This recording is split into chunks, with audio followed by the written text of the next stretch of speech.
Recording in progress.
ready to call? Robin, are we ready to get started? All right. We run a tight ship. Please rise for the Pledge of Allegiance. That's right. I pledge allegiance to the flag of the United States of America and to the republic for which it stands, one nation, under God, indivisible, with liberty and justice for all.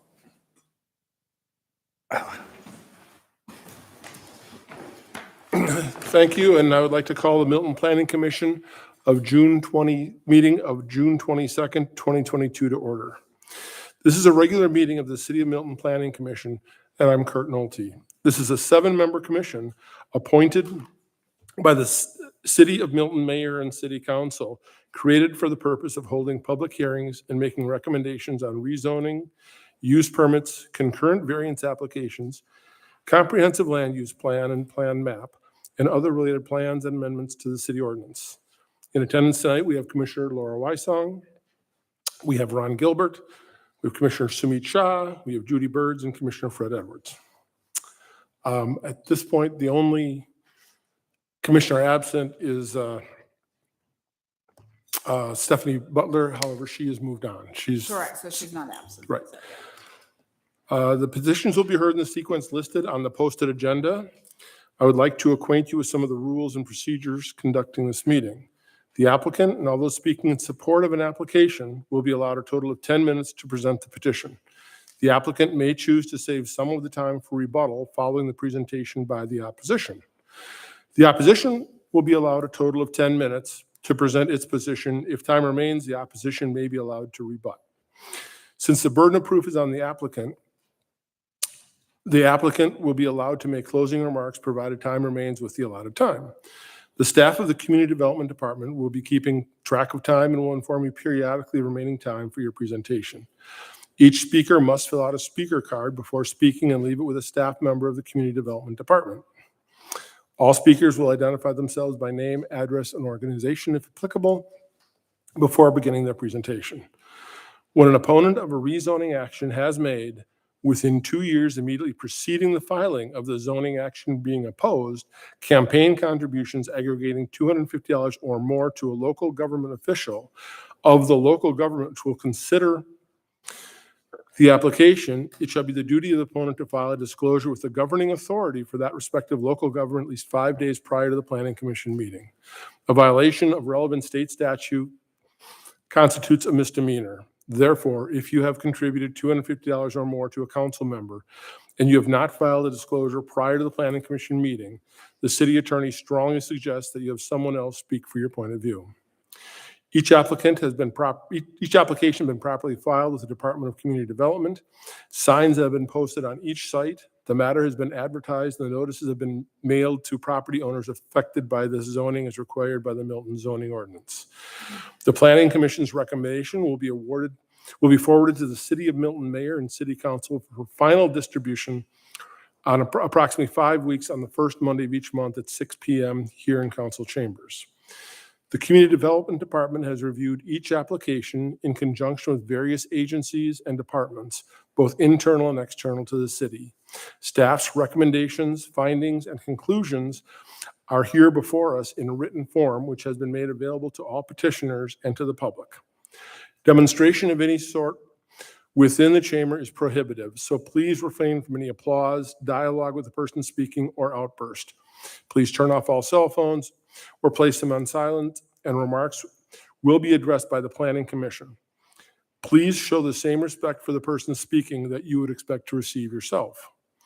In addition, the application shall not submit material to the Planning Commission during the meeting unless requested to do so by the Commission. All material that you wish to be reviewed by the Commission in consideration of your application should be submitted to the staff of the Community Development Department to be included in the normal distribution package to the Commission. Finally, to the applicant, if your petition is deferred in accordance with the Milton zoning ordinance, you are required to update or obtain a new sign for reposting. Failure to update or repost will result in further delay. There are no exceptions. Call for general public comment will be limited to 2 to 4 minutes per person, not to exceed 14 minutes. Then I'll say the part about preliminary plats before we get to those. So I guess, are there any comments on the agenda before us? Mr. Chairman, I'd like to propose that we adjust the agenda to move the comprehensive plan 2040 update prior to the text amendments and to add new business on use permits after the text amendments. Second. Okay, we've got a motion by Commissioner Byrd, seconded by Commissioner Gilbert, to move the text amendment to Chapter 64 zoning above the text amendment. No, to move the comprehensive plan update before. Oh, the comprehensive plan, yes, I'm sorry. Excuse me, Commissioner Birds, can we also include A through D? So we have other items too that are related. I withdraw my motion and you withdraw your second? Okay, let me try that again.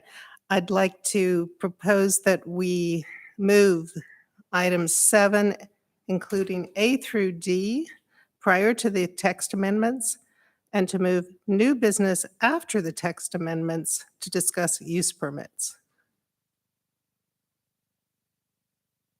Okay, do I have a second? Second. Okay, we've got a motion to make the moves Judy described, and it's seconded by Ron. All in favor, say aye. Aye. Okay, great. Now it's time for general public comment. As I think we've got a fairly large audience today, which is great. We appreciate you guys coming out. And this part of public comment is just for general comments. It's not specific to an item on the agenda. We will have time to address each item on the agenda. We So- do not have any general public comment. Okay, great. Then let's move to the approval of the action minutes from the May 25th Planning Commission meeting. Any comments on the minutes from our last meeting? Second. Okay. Who did it Let's- first? I'm sorry. Kurt did the first. Yeah. All right. All in favor, say Actually, aye. hang on, Aye. Aye. before you do it, let's be clear. The comment was, are there any comments? And then there was a second. Let's Oh, I Okay. thought it's- prior to that, he had said, I'd like to move. I'm Are there any sorry. comments? And then I said second. okay. We're moving fast up here, Yeah, Paul. we sure are. Okay, then if you do the vote again, I apologize. Okay, no problem. All in favor of approving the Planning Commission meeting minutes from May 25th, say aye. Aye. Aye. Aye. Okay. Now we get into the preliminary plats. And let me, hold on one second here. As far as preliminary plats go, the Planning Commission is tasked by the city's subdivision ordinance to conduct a public hearing on proposed preliminary plats that have been found to be complete by the Community Development Department. At the conclusion of the public hearing, the Planning Commission is required to review the proposed preliminary plat and provide comments and make recommendations regarding the plat to the Community Development Director. The Planning Commission does not approve or reject the proposed preliminary plat, but provides comments or recommendations based on the public hearing and the Planning Commission's review of the proposed preliminary plat. And again, just as an overview, the applicant is going to present, well, staff is going to discuss it, then the applicant's going to present, and then we open it for public comments for everybody in the audience.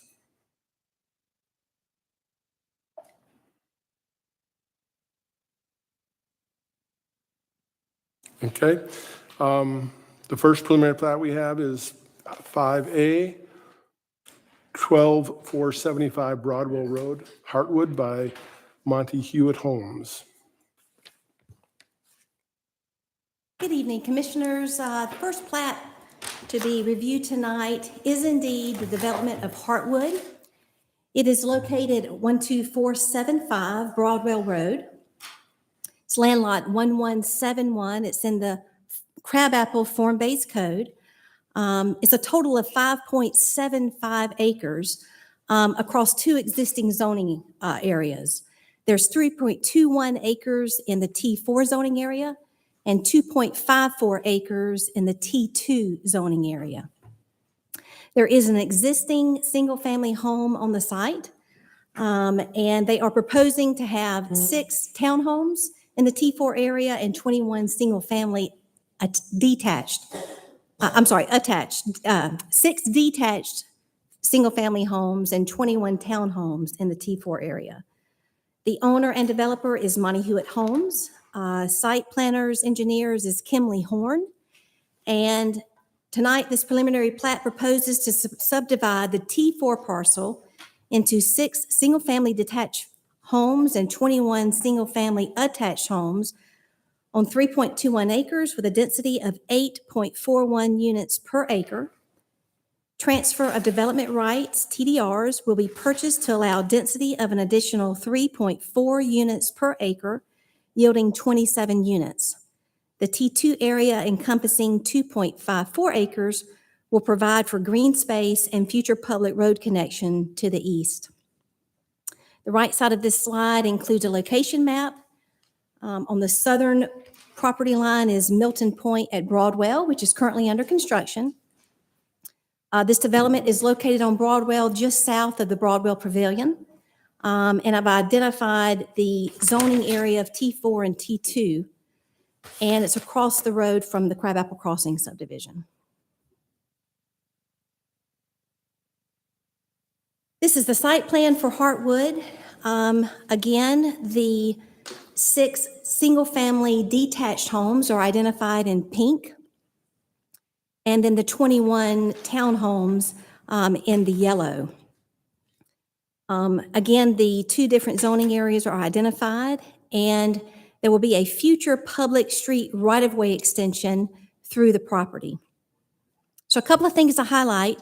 There are TDRs that are being purchased that will gain 3.4 units, which will yield the 27 unit total that you see on the site plan. The development rights are being purchased from an existing 6-acre horse farm in AG1. So we're pretty excited about that, the preservation of that horse farm, transferring their development rights. There will be interparcel connectivity on the northern and southern property lines. So here on the north side, we'll connect to a development that's in for consideration right now, preliminary, but staff has begun to look at that. And then on the south property line, interconnection to Milton Point, which is currently under construction. I've got some pictures of that. This is a conceptual layout of the road extension over to Charlotte Drive. This map identifies the subject site in orange, and Heartwood Development will build the road connection up to a point, and then we'll stop it. And then later, there will be future plans for an extension of that road that will be constructed by Milton Public Works. There is no schedule and no timetable, there's no funding for it right now, other than the fact that it's conceptually planned for the future. This is an early conceptual layout, and this may change, but this is what we have thus far. A couple of pictures of the site. This is on Broadwell Road, an east view. There is an interparcel connection to Milton Point at Broadwell in the middle. You will see just where this red van is will be about where the interparcel connection will occur to our development. We have a north view from Broadwell Road. And then on the bottom slide, it's just sort of the progress of the development to the south.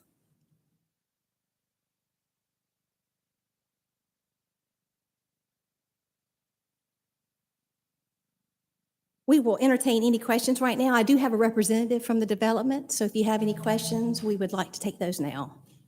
Does anybody have any rough general questions right now of the developer or of staff? So one of my questions for the developers, will units 7 through 27 be single-car garages or 24 feet wide, but there is a staircase there? And the 6 homes, is there an overhang for the garages so that there's a driveway in front of the 6 houses? So we don't have an elevation, so I'm just trying to figure out where the cars will be. Sure. So my name's Daniel Kerr. I'm with Kimley Horn, civil engineer on the project. So to answer your first question, unit 7 through 27 all have 2-car garages. So that will be accommodated for. And furthermore, units 13 through 27 actually have an 18-foot driveway. So that can accommodate, an additional 2 cars if needed for guests or whatnot. Units 1 through 6 do not have an additional driveway. That is the face of the building, as you're saying it there. So they will just have the garage. They won't have a drive. I mean, they have a 3-foot driveway, but nothing usable. This would be a 2-car garage? though, right? 3-car garages for those, single family. And just to be clear, the garages are off of the middle of the middle road, right? They're not front facing, they're back facing. That's correct. Yes. They're called, we call them rear loaded. So you won't see any garages from Broadwell. I didn't see any other public parking on your plan. Where have you hidden it? So there's parking for the mail down near the mailbox. I guess it's on the top of the site there, right where Okay. the future public road would end. From this So project. that's 2, including 1 handicapped. Correct. Yes. Where's the rest? That would be all we included for public parking. That's it. What if I'm a resident and I want to have a Christmas party and invite 10 families over? Where do they park? Yeah. So that came up actually with discussions with the fire marshal, and he suggested that we could put signs to where there may be public parking nearby. Where would that be? But it wasn't necessarily a requirement, so we didn't. So where is this other public parking that they might be utilizing? I don't know the answer to that question, but it wasn't included because it wasn't necessarily a requirement that we were asked or, So I can interject. So to the south in the Broadwell Point, that is going to be a mixed-use commercial type development. So there will be parking and interparcel availability for some of their parking. So in Crabapple, we don't do gates. We don't say, oh, you can't park here or there. So that's an option, as well as I believe there's some on-street parking on the opposite side of Broadwell as well. Okay. So how many, that community, the mixed-use community that you mentioned, how many open public parking places are there? I don't have the site plan with me right now, so I Okay. couldn't tell you the exact number, but Okay. yeah. It seems, to me, it seems rather deficient in public parking. So what's the average square foot of the homes and then the townhomes? I would have to defer to the developer on that. You need to come up. You need to come up, yeah.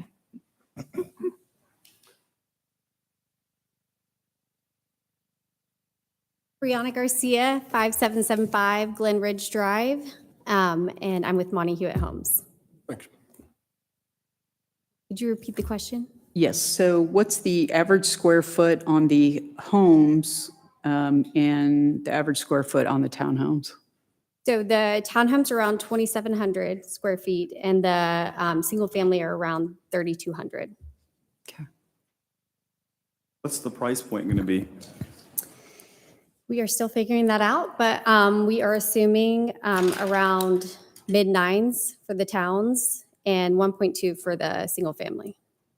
And then that green space area, what's going to, is there anything going to be developed there, or is just Are you talking about the T2 area? the T2 or- area? Yeah, the No. open green So space. that will be, until the new road is put through, that is just going to be what it is. It'll be, once, it'll be completely undeveloped. I believe they'll end up taking out the single-family house that's there in the back. Right. And then they'll leave the driveway as kind of like a trail to get to the back. And then eventually, the city will be building the connection that will bisect it. So basically, the way that we require T2 zoning is a 1-acre lot with a 100-foot lot width, and there was no way to add any density back there, any homes back there, because it wouldn't meet the development standards for T2. So it's basically a green space for use by the public. So is that right away, is that all funded by the By the government or? So what's going to happen is that Monty Hewitt Homes is going to donate the right-of-way, the 50-foot right-of-way, and then the city is going to use their funds to build and connect to an existing 2-lot subdivision that fronts on Charlotte. Okay. And then like in terms of, I mean, I don't know the specific area, but traffic lights and, you know, how is the traffic flow going to be now with that right away there? I mean, that's all to be determined, but I doubt that there would be any traffic lights. It's a pretty low impact road that would be cutting between. And then the way that it is designed, and you're not going to be going fast down that road just because of topography and how it's going to be turning to join up with the Charlotte Road parcel. So, yeah.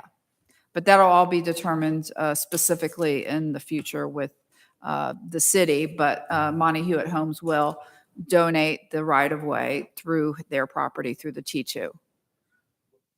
Back up. Say, is that the road will be built after these homes? So Monty Hewitt Homes will build the road up to the point where their development stops. And then at some future time, the city will finish constructing the road. But once they do a final plat on this, they will donate the right-of-way that will be in the city's possession for the future. Oh, that road part within the homes Yes, will be finished by the developer. correct. Yeah. Robin, how much public comment do we have on this? I only have one card, but if there's anybody else that wants to speak, you can more than welcome to bring me additional cards. Okay, So yeah, just please fill fill out out- the yellow card. The yellow card back there. If I So could interject really quick, I do think it's worth noting that on the north side of development, what's coming in is proposed to be commercial as well. So there may be some opportunity for additional parking on that north side. Okay, as thank you. well. yeah, that's going to have an underground parking, subgrade parking on to the north for the proposed development. It's going to be a office building. But in terms of the comment from the developer so are there any other parking requirements that they There are have to have? not, no, it's just the 2 per individual residence. So 2 per residential unit. Okay. And then one more question on the road that Monty Hewitt is building on the property. So does that have to have any other requirements like with sidewalks or? Yes, there'll be have sidewalks, landscape strip, the one that goes from east to west, yes. And so that requirement, I mean, whatever they're going to put on their property for the road will meet whatever needs to be met from a government standpoint for the rest of it? I mean, that's going to be up to Public Works, how they're going to handle it, but I imagine there'll be at least one side with a sidewalk and a landscape strip, et cetera. So I mean, so is there any way that that can be a part of this site plan? not at this, other than what we have, this preliminary plan that has been worked on by a consultant for the city. At this point, it's not planned to be done at the same time. So the developer's only obligated to build their portion of it and then to dedicate the right-of-way for future city implementation of that road. No. So what I'm saying is when the development, for the developer's part of the road that they're building, is there any way that we can incorporate whatever requirements that the government may have or that we want to have for, you know, our portion that it's going to be built after? It wouldn't be their responsibility to build, no. So it's whatever the schedule of Public Works for the city is, that's when they will complete the road. And we don't have a timeline for that. I did check with Public Works today. There is, other than it's scheduled for future plans, there's no time set, there's no funds that have been allocated. Other than them doing a conceptual study, just to sort of see what this layout would look like. They don't have a timetable, nothing confirmed. Okay, so, I mean, without that other back road, then the only way out, which is, okay, so there's a way out in the middle, like what are the ways out again of this? So let's go back to here. So you would, this is the main entrance here. Obviously, this would be the main entrance that would eventually be the road connection, but it would end here. Okay, This is a sort of an alleyway, if you will, that would connect interparcel connectivity to the north and to the south here. So theoretically, you could come in egress and egress from the main entrance, and then you could also have ingress and egress from this development here and on the south side from Milton Point. And so that'll be at the time that they finish this property, at least those east and west ingress, Well, right egress. now, the property to the west, the Milton Point, it's currently, so this development here is under construction. So this will finish before Heartwood is completed. So at least, at minimum, this property to the south will be completed.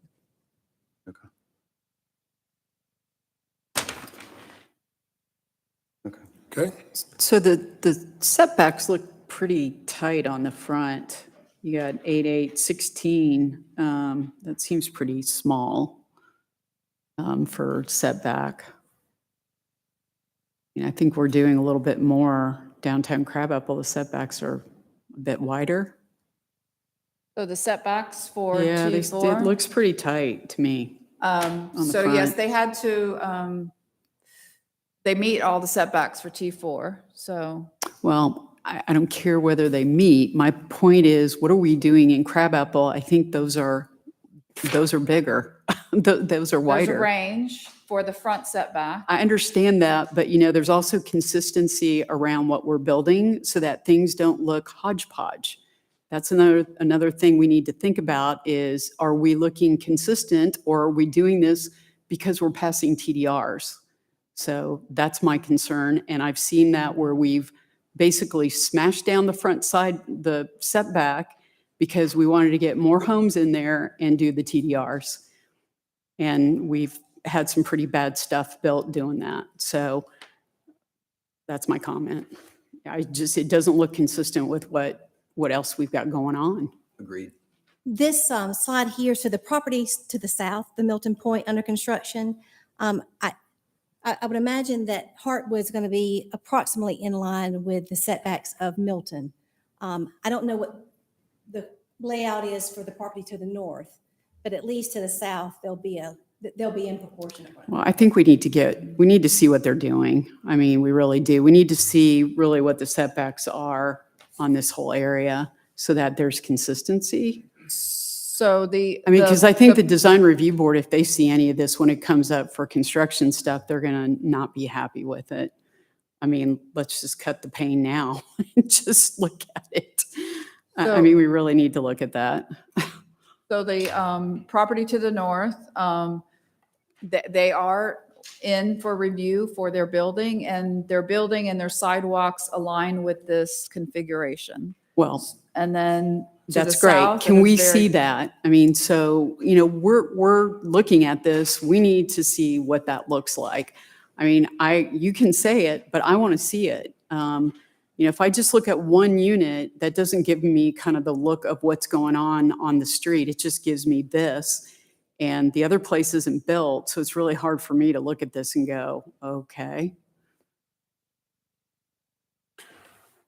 Well, maybe we should move to public comment at this point. Yeah. Then we can, we'll have our turn, we'll have our chance to discuss it and ask the developer additional questions later. So thank you. Thank you. Okay, the first speaker is Ken Najarian, I believe. Hi, again, my name's Ken Najarian, and I own the property at 12490 on Charlotte Drive. Maybe if we could pull up the next, you had a picture there, you can see my property and my neighbor's property. One more. Location, yeah.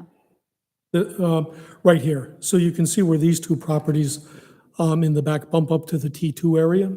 You're talking about these two. Right, so mine is the one north and then my neighbor's is south. So both of these properties were purchased for the purpose of equestrian properties. My neighbor has horses. I have some sheep and goats on the property. Now, one of the things that, besides the fact that it's a little bit staggering in my mind, how we get 21 townhomes and 6 family homes on 3-something acres, but that's not my main point here. My concern is that this massive development is certainly going to introduce considerable exposure to the rear of our pastures. And therefore also exposure to the animals we keep. For anybody who has animals around here, you know that with children, they are irresistible.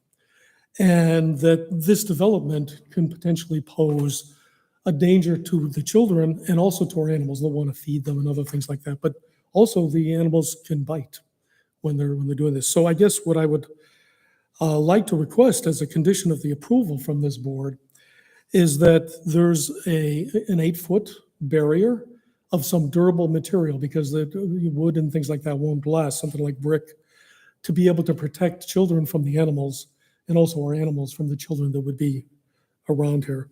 And this way we can avoid some future ugly situations.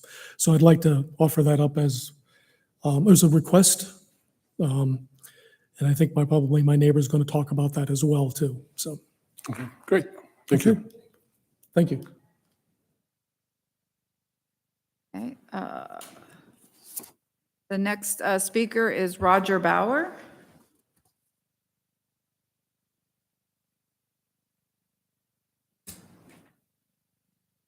Good evening, everyone. How's it going? Roger Bauer, I live at 2020 Knightsbridge Way in Alpharetta. I am directly adjacent to the parcel at Milton Point at Broadwell.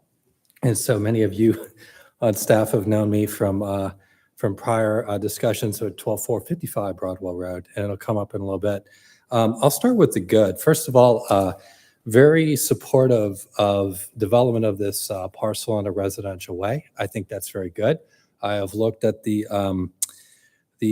homes that the developer has built in other subdivisions. Very impressive. Also, think that the price point is very good in terms of resale values for other properties. Obviously, raising the average price in the area. I think a couple of watchouts for in this case is the density of a number of units that are being placed onto this plat. I think additionally, I brought up the context of the work that we did with the city of Milton as part of our item with the city, and getting a settlement with the Alpharetta and adjacent Milton owners for the Milton Point and Broadwell. Just want to call out one thing that's a little bit relevant here is just an agreement that the Milton Point Broadwell property shall not be used as an offsite parking lot. So I raise that up in the sense that if we're cramming so many units into that property at Heartwood, that it's just going to overflow onto Milton Point at Broadwell, and that's addressed for in our settlement agreement. So I just want to call that out. Additionally, as you all are providing feedback to the City Council, just want to make certain that with that increased density of number of properties on that Broadwell Road, that we're sort of considering the impact to traffic and impact to the nearby school. We lovingly call learning cottages, but we don't want to have Crabapple Crossing and some of our other schools have trailers for our students because we've jammed so many homes into this area and the impact of the school. So just wanted to provide some points of view. Additionally, I'll raise, just want to make certain in this plan that stormwater is addressed for adequately. In the Milton Point and Broadwell, and just in general with the development, we have noticed a considerable amount of additional stormwater with the creek that has affected some of the properties in the Westminster and Crabapple subdivision. We have a running joke, it's like the Amazon back there. When you take pictures when you have a hard rain, it's well beyond the traditional area of that creek. So just some things for the group to consider. I think this is very much a development that I support. I just think there's some watchouts for in terms of how this can be improved to meet the needs of the adjacent residents. So thank you all for your time. Thank you. Thank you. Okay, the next speaker is Adam Hoff. Hey, I'm sorry. Hi there. Apologize for my attire. I wasn't expecting to speak tonight. I actually was just hoping to learn something about it. But as I sat learning, I became more and more worried about the development. Could Could you state your name and address? Oh, yeah, it's Adam Haig, and I live at 12468 Danesfeld Drive, which is in the Crabapple Crossing subdivision that this is going up next to. Is there a way that I can switch to the other slide, the one that shows the kind of the? This one? Yep, perfect. So, and is there a pointer? Awesome. So, and it's been raised a number of times now, and I think it merits raising again. I live in the community which is right across the street here, and I'm going to go back. If we look at these houses here, along this road here, they have very limited parking as is, right? And so right now, the people who bought these homes are expecting to have some use for their guests of the front parking that is along the street here. And so the two alternatives for parking here that have been raised, one is parking at Broadwell Point. Doesn't seem very desirable for the Broadwell Point merchants as well as the other people staying at Broadwell. And the other is that they could park across the street on these. One, there's not a lot of spaces left, and anyone who travels that road will see that on most nights, there's maybe 1 or 2 or 3 spots that we're talking about here. They are not generally available. So I think that if we look at, so that's one of my main concerns, and I don't think they have a proper, and I looked at the Crabapple form-based code, and in 101, if you look at the intent of the code, it does say that they should properly accommodate for automobiles, and I just don't see anything close to a properly accommodated automobiles at this point for what is already a lot of people are kind of parking in this area anyhow. Let me keep going and not take up everyone's time. The comment was made earlier that this isn't necessarily a very fast road or going, this road for concern. This is probably the fastest road in Crabapple. I can tell you that as someone who's literally picks up the school bus right on this corner here, coming up on the last days of school, and this is for the elementary kids, they were standing at that place and there was a ball that one of the children had that rolled out into the street, and literally the child was going after the ball, only to have the ball explode from a semi-truck that was coming down this road. And I mean, it was inches from the child. So when we think about setbacks on this road, it's a very dangerous road not to have, not only within code setback, but as far as you can go back from the road to keep people kind of away from it.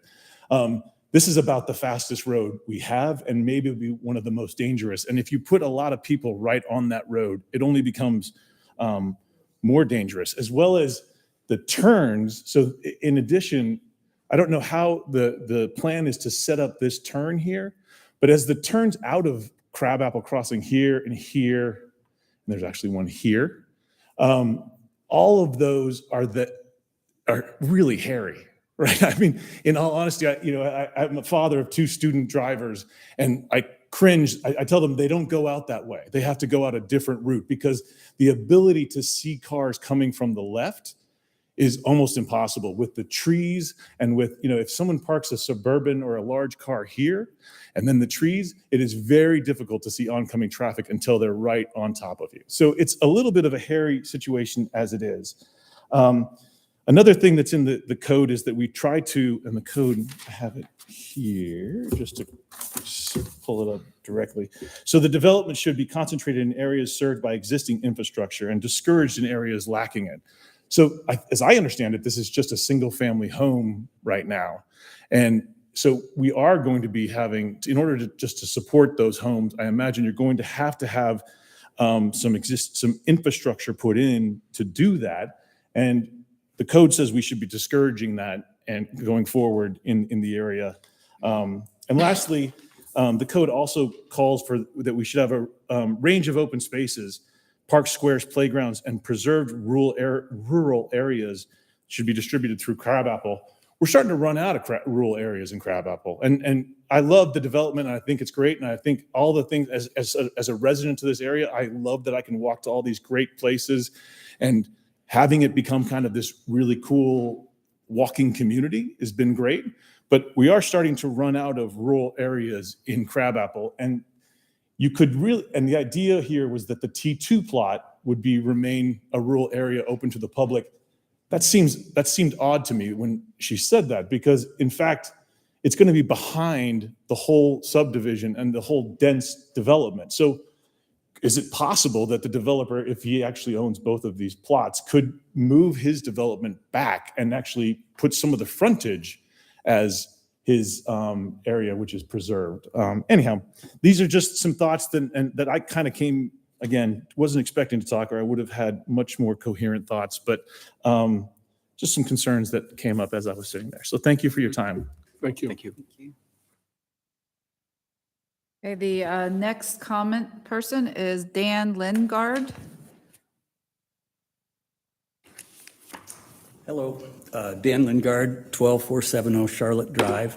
And can I advance this to the one that shows the road? It's just hitting this. Oh, okay. So you can, there we go. Perfect, right there. So we have the property on the bottom that the road will cut right across the back of our pasture land. And then with the development going in next door, it runs the entire length of our property.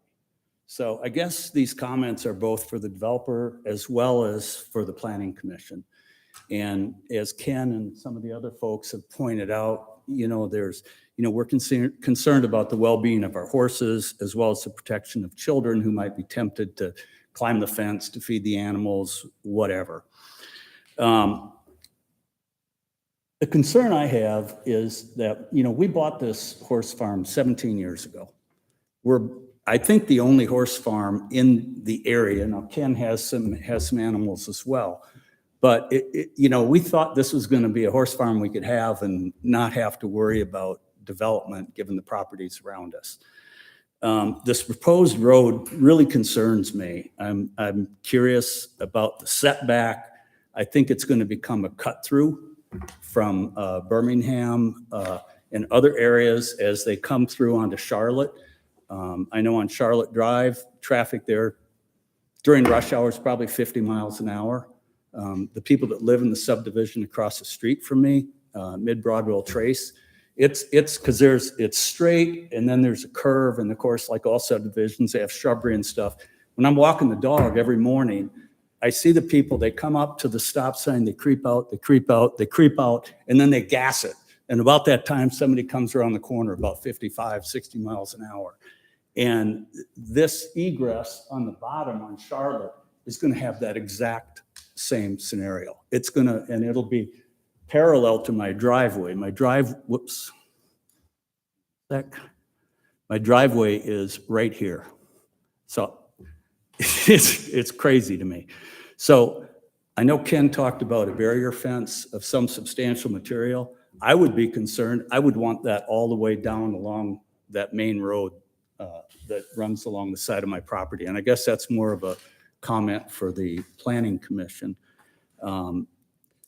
It just changes the whole character, I think, of the property. And I think that's basically my comments there. So thank you. Thank you, Dan. Oh, I did have one question. It sounds like this has already been proposed and approved, this road? As far as the road goes, Robin, it has always been in the crabapple form-based code plan and the previous crabapple plan, even before we adopted the code. So yes, and it's on the Public Works plan to do this. So yes, it is. So the first we heard of it was when the developer who's developing the property on the other side of the road mentioned to me that he was going to put a street in and seed it over the city. That's the first I heard of it, which to me is highly disappointing that we wouldn't have been notified as living on the property next door that they're going to put a public street in there. Thank you. thanks. So Robin, I don't think I understand the road that is to be built here. When is it to be built? Is it scheduled? So we just spoke to the Public Works Director, so there's not an exact schedule of when it is to be built, so we can't give you an answer to that. Okay, so, but it's been on the maps, if you will, for more than a decade. Are we looking at something more than a decade for construction, or is it something that's pending? I just want to try to get some intuition I don't think here. it's 10 years out, but I can't tell you exactly when it is. I don't know if. It's Say not again? funded. Not funded, okay. Yeah, right now, in speaking with the Public Works Director, it's not funded. There's no schedule. It's not even on, other than it's in the overall master plan to have a road connection at that point. That's all. There is no timetable, there's no schedule, there's no funding. Okay. Nothing has advanced on. Okay. So how does that, who owns that land currently where the road would go? So the subject site, you can see in orange. This site here is Milton Point. Right, but for the proposed road, For the proposed road, there is a development that's under construction right now off of Charlotte that will have 2 single-family homes. That property will run to the back of where this other extension of the road will come out on the east side. so where the proposed road is now, who owns that land? Does the city own that land currently? No, they do not. Okay. No. No.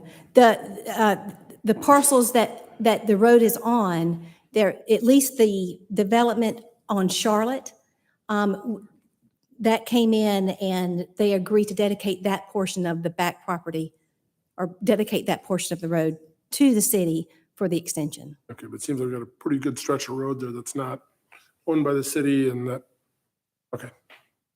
Thanks. Well, so then the plan was to do easements, or what were they going to do? I mean, there So had to much have been a like- plan if we've So got much it. like in this preliminary plat where the developer is going to dedicate that portion, the same has occurred on the east side off of Charlotte. So on their plan, they've identified that dedication of the road and easement for the city. Okay, but let's say they didn't do that. Let's just say that's not happening. Mhm. What was the plan? I guess is what I want to know. I mean, again, I'd have to check with Public Works to see. It'd be helpful to understand. Yeah, because as the city, how do we go and claim that land? Is it some of that Dan's land, or how do we go ahead and claim that land for a road that we don't own currently? I don't understand that process. Yeah, thanks, Bob. So what happens is when any development comes in, all the roads get built to public works standards. And then eventually when the final plat comes in, they get dedicated to the city. So all the developments around here, all the roads are dedicated to the city. And then the city owns the roads. So when the property off of Charlotte came in, they show the road and then they dedicate it. And once that final plat comes in, that will get dedicated to the city. Same thing with the development that's here before you tonight. We'll outline the area, the developer is building a portion of it, and then they'll just dedicate the rest of the land. Presently, Public Works does not have any plans to build that road, but it is in our master plan, like Robin said, so we are making them dedicate all that land to the city so that in the future, when the city does want to build a road, sometime down the future, it might be 10 years, might be 20, I don't know what it's going to be, but there's no plans right now to build anything. But it would be interparcel access between the 2 developments, which is very common on everything we build downtown. All these developments have roads that interconnect and connect. And it actually takes a lot of the pressure off main arteries, and it could be a pedestrian walkway from other people to get over to downtown. So there's a lot of uses for these things. There's no real plan to do it right now. I want to say that there is, but we are dedicating the property because once these developments are done, if we don't dedicate it now, then the city has to go in and do a taking and actually pay for that land later. So as part of the development, all the developments are the same. We make them dedicate the land that we want that's in our plan as part of this approval process. And just a quick question, because the road that's going in is just going in on the front portion. right? The Right T- now, the it's only that T4? little stub road that's going in to accommodate the actual townhouses that he's building. So then would the city be responsible for building on the T2 land? That's correct. That's part of this too. Yes, so. in the future, if the city decides to build a road there, it would pay for the actual road construction through the T2 and a portion of the other two lot subdivision off of Charlotte. He's building a stub too, about halfway down. If you see right around where it says Main Road, he's building it down to about that blue line that's there. And then the city would end up having to construct the balance of it when the city decides to do something with that road. And of Again- course, when it does, it would still go before everybody. The city would say, okay, we want to build a road, and it would be a public process, and it'd be public information, and they would go through the whole process of how to build a road. And again, I understand that the development's dedicating those pieces of land. But again, looks like there's probably a couple hundred yards of land, of road that's right now on somebody else's property that the city doesn't really own. No, it's. Okay, uh, so from The one lot that's off of Charlotte goes all the way down to that stop sign, okay, so that's one, okay. all the way down to the T. That's where that 90 degree is. And then this property would then complement. Okay. Yeah, see, this one's being dedicated all the way to this line right here. That's where his property is. You can see his property line comes down. And then this one is going to dedicate, the one here tonight is going to dedicate the balance of this from like here all the way down. Okay, So you'll have 100% dedication. okay, So theoretically, all the road property would be dedicated to the city at no charge as part of these developments. Okay. Now, this one on the Charlotte's already been under construction and has already been approved. So that one is under construction, doesn't have a final plat yet, but that road is all there to be dedicated, and he's going through that construction. Once he finishes it, then we'll have a final plat, and that will finally transfer it to the city. So this one's already in and been approved, and now we're trying to make the connection here through the T2 to the Broadwell. So pending that connection, people could walk through there now. Once they make that connection, yeah, I mean, if we wanted, we could do a trail or something. Yeah. People could just walk through if the city wanted to. Yeah, we could just say, I mean, it's public land. Right. So we could just say, oh, we'd make a little pedestrian connection and people could just use it. I mean, I'd have to talk to Public Works about it because there is a creek that people have to cross and things like that. So it'd be something that I think Public Works would have to plan. It's not a bad idea. So Bob, given the congestion on Mayfield to the north, is there any estimate of how much cut-through traffic is anticipated on this potential future road? There is, and the city did go out and hire consultants just to see if this would even be feasible when we said we were dedicating it and it's on the plan. They haven't done any actual studies as far as traffic and reduction because there's no plan to build it, and it might be 10 years. I have no idea what the traffic and congestion will be in 10 years. But it is in the plan. It's been in the plan since day one, and we want to make sure that we capture that property because if we don't take it now, then we might not get it later. And it's important for the city to capture that land now. But there really is no plan to build that road right now. And it would just be a road between two subdivisions. It's almost like when you go through the subdivision off to the left of the property, I mean, or to the south of the property, I mean, all these subdivisions have roads cutting through them. They're just all dedicated roads that people could take. I guess if you wanted to, instead of taking Broadwell, if you wanted to drive through that community to the left, you could. I don't know why you'd want to, because it's a local, I guess you could though, right? I mean, if I wanted to drive through a community, I could.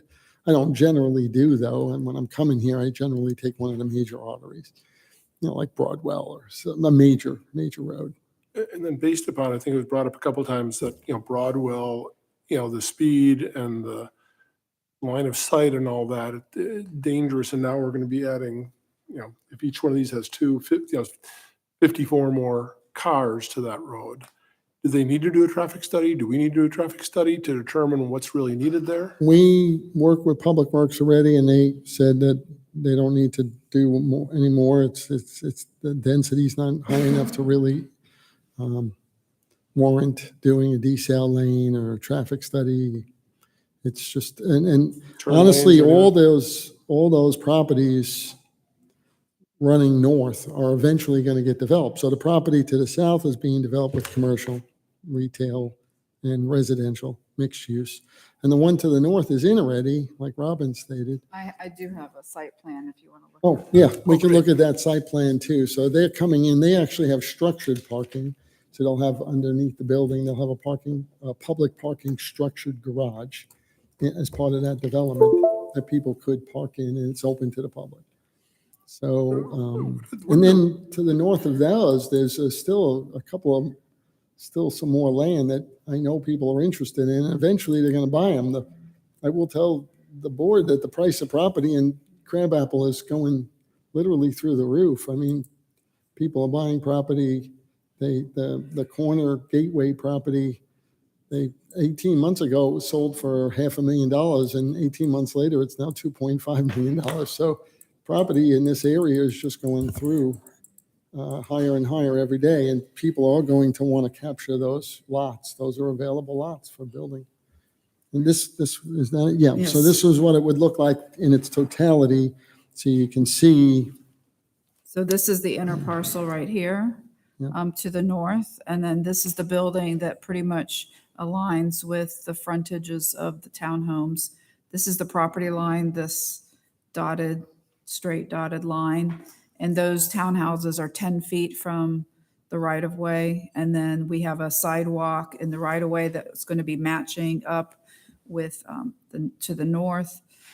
So yes. And then this would be the other way that somebody could come out Right. to the north. And then there's structured parking, as Bob said, for the public, because, and then there's also additional parking, and the builder's proposing all office there. So I perceive that on the weekends and the evenings, it would be free for guest parking. it's open public parking. And as far as setbacks, I do want to tell you, I've developed everything in Crabapple. All the setbacks are the same. From the property line, it looks like the setback is 10 feet. But when you're really out in the real world, if you look at the drawing, from the edge of curb to the front of the building, Yeah, right. because you have the right of way, it's much bigger. So that's like if you look at the townhouses down the block that we did, they're the same way. It does look like they're set back a little bit, but that's because they're capturing the right of way area. So visually, it does look bigger. But they were all consistent. And the ones on Crabapple Road are right on the property line. There is no 10-foot setback. They're right there. So they're even tighter. Okay. I guess, one question I have, and it's more of a general, as proposed right now, this would require no variance. That's correct. So this is All as of right. This is all, okay. That's correct. Okay. Everything here is as of right with the Crabapple form-based code.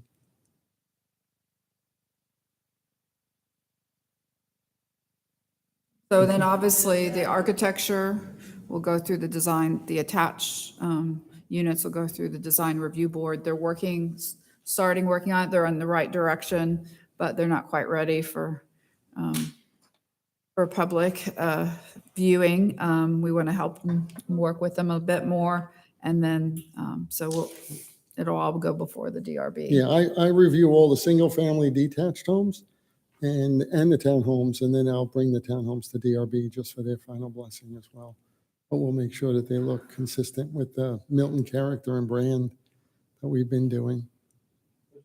Property been purchased by company It's under contract. contract? Usually, developers wouldn't close on a property until they receive their land disturbance permit or LDP. So it doesn't have to be built to, they just have to get a little bit further down the line, but this is the first step toward getting receiving their land disturbance permit. And they've actually done a lot of civil work and engineering on the site because it is with the stream and the topography. They've worked with us to get rid of some major walls and basically incorporated the elevation changes into their homes. So they've done a good job of trying to make it the most aesthetically pleasing for the area. So, and to do that, they've had to do a lot of civil engineering that in a normal circumstance you wouldn't do. So We virtually eliminated all the large retaining walls. They originally came in with 2 6-foot high retaining walls, so it would have been 12 feet. And we've incorporated that into the architecture so that now the site just looks naturalized. That really worked out very nice. It was a lot of work, but we achieved that. Seems very dense to me. That's just my comment. And the issue that I have looking at it from a perspective is that you've got different homes that are right over here that are bigger lots. And then I've got this thing squeezed in here. It just looks, I don't know, to me, it just doesn't look consistent. That's just my thing. And I'm concerned with folks that spoke about some of the traffic situations there. And if we're bumped up that close, I know it doesn't seem close, but it's still close. When you've got traffic going back and forth like that, I don't know, it's a concern. And the access where the access roads are, I think that's a concern too. If you look at it from traffic flow and speed, I think it's problematic. And no parking. The parking situation, I think, is the biggest issue. Outside of the density, if you add the parking, that's a problem. I just don't think you can, as much as people want it, they're going to park somewhere. And where are they going to park? And that's going to, I think we're already stressed for parking, and that's just going to make it worse. So, Robin, you mentioned that building had parking in the garage, in the basement. How many parking spots are there? I need to look to see. He does have underground parking and surface parking. So, and that building would be retail ground floor and 2-story office above. And it is open to the public, so they have to use it. That's, if they put a parking structure, then form-based code says you have to have it open to the public. Can't do a parking structure and then put gates on it. Echoing some of what Laura just said, I think the major issue here is the parking. And it would have been helpful if it was embodied into the presentation that we know how much parking is to the left and to the right. Yeah, let's give Robin a minute. So that we Let's see if she can make a follow this. decision or a recommendation. But as I look at it, the land, they're forced to put their development in the front because of the stream in the back. And that gives the appearance of or the feel of a lot of density right up front. And they're cramming it in. And on what has been presented to us tonight, there just doesn't seem to be sufficient parking. Now, I recognize that we have stuff to the left and some stuff to the right, but when we're asked to make a recommendation, it's best if we had all the information. I think as a result of it really putting all the development on half of the lot, you've got a 10-pound project on a 5-pound lot. It would have been nicer if you could have taken this and spread it out, but I understand why that's not possible. It's T4 and T2. Yeah. And they can't do the building on the T2. So the T2 density does not transfer to the T4. So the T4 is a standalone. So the density on that lot is if it's a standalone lot. That is the density that's permitted on that lot. Oh, okay. Okay, does that include the transfer development rights? It is including transfer development rights. Right. And actually, what we've done with the transfer of development rights is the developer's working with a landowner who was going to do a subdivision up on Freemanville. And what she did was she said, okay, I will, instead of doing the subdivision, I'll transfer the development rights. And we preserved a 6.8 acre site where she was going to come in with, she came in with a subdivision. We said, well, look, why don't you just transfer your development rights and we could save the farm. So we did save a 6.8 acre farm, just so the board knows. I- It worked. We are, but now we're getting more dense, and are we getting a look that we want? I feel like we're settling for not what folks really want. Yeah. My concern is, as if I was a prospective homeowner of lots 1 through 12 and knew that I couldn't have someone come for dinner if they didn't park quite a ways away, I wouldn't want to buy those units. So I think the developer would be better served to consider more parking nearby to be able to attract people to buy these units. It's one thing, 13 through 27, they can park in the people's driveways as long as they don't have too much stuff in the garage and are using it for their own parking.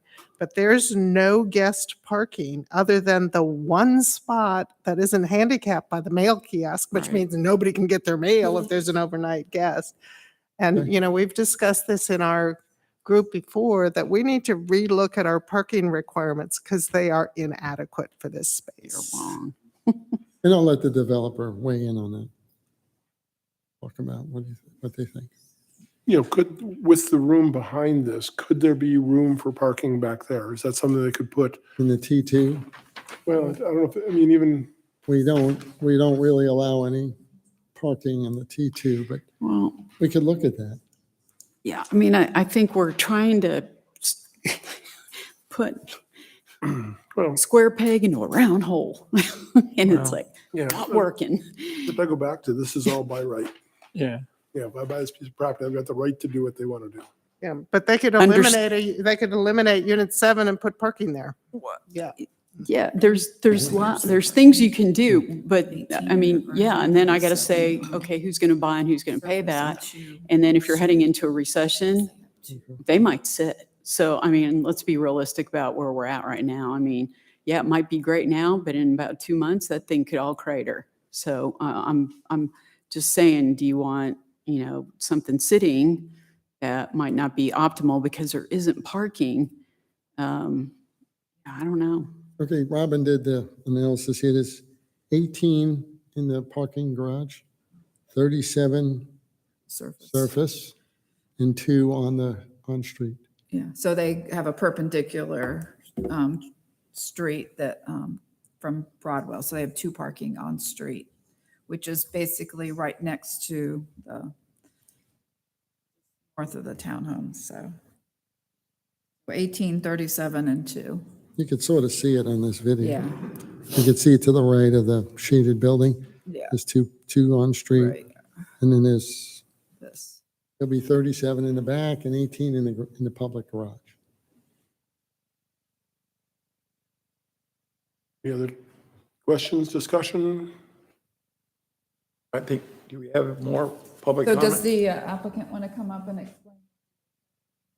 Done.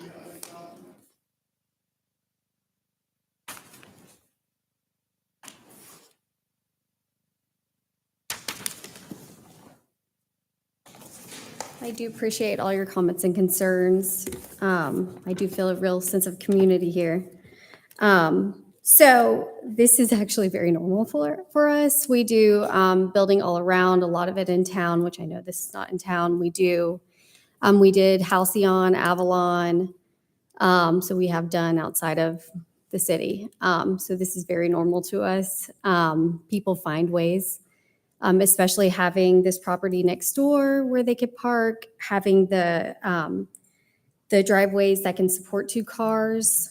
There's a lot of our developments in town that pretty much have just the driveways of 1 through 6. As far as selling, we've never had an issue with that when it comes to parking, for guests. So we don't have a fear of that because this is what we do all day, every day. But we're not Avalon and we're not Halcyon. I know, and I do understand that. I do know. That's why we have 18-foot If we wanted driveways that, we'd there. go live over there, but we're not. Yeah, no, I understand. Yeah, and we don't want to be that. But we are buying the TDRs that will save 6.8 acres. Beautiful horse farm. So we are trying to do our best. And then it's really hard because when we zoom in on our site plan, you don't really take in the whole property. So there's all this property back here, which we are dedicating the right of way to the city. And this does abut the property of our concerned citizens. So we are not developing over there. Okay. Questions, comments? Just we need to relook at our parking requirements. I'm feeling like a broken record on that.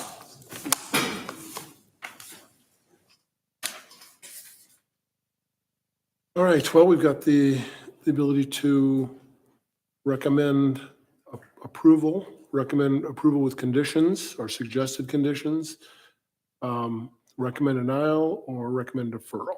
Those are our four options. No, I'll understand that. Let me paraphrase. I mean, you can provide comments.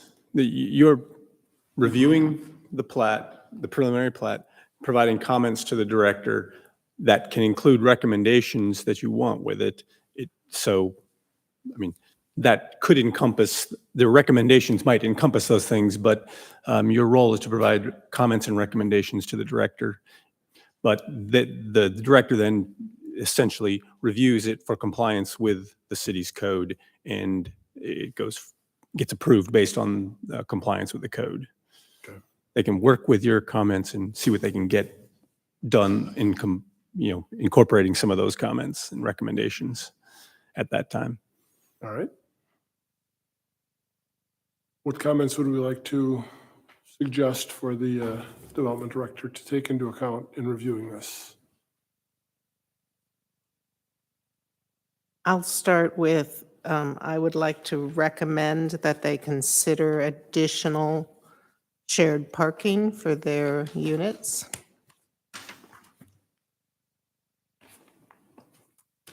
Okay. Also go back to, I believe it was Ken that's concerned with the fencing of the animals and his adjoining property, that there be some sort of a beer fencing or something incorporated into the plan. Children and will be children, as they said, not be having access to that. Some type of durable barrier, Right. as the person mentioned. I see in other areas that they put, Bob referred to it, cut some of the heights down on some of these walls. I was concerned about that, but Bob saying that down. And my one additional comment would be make sure that that's incorporated. Okay. I'd just rather see less density. I just think it's too much. It's just for this piece of land, kind of a whole land use thing for me. But if I was going to modify the plan, I would not, I think I'd put more homes and less townhomes. That would be my recommendation. And I think the balance looks a little off for me, just from a street perspective. But that's all I have.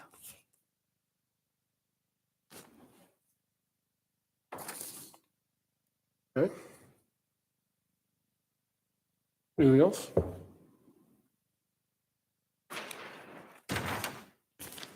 So do we need a motion and a vote on attaching these comments? I would suggest a motion to pass along the comments as just stated. Okay. And the motion second and a vote on those. I'll make a motion that we pass on the comments that the Planning Commission just recommended to the City Development Director in regards to the preliminary plat for 12475 Broadwell Road for the Heartwood development. Second. Okay. Got a motion by Commissioner Shaw, seconded by Commissioner Birds. Comments or all in favor, say aye. Aye. Aye. Aye. Aye. Opposed? Abstain. Abstain? Okay.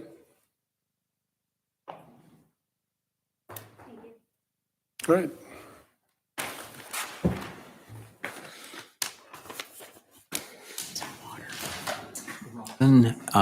Given the conversation we've just had with regard to parking in this area and the concerns that were raised by Judy Birds and others with regard to the adequacy of parking, would you be kind enough in the near future to come back and give us a tutorial on parking in this area, in the T2 and T4 area, in the Deerfield, but actually both in Deerfield and here in Crabapple?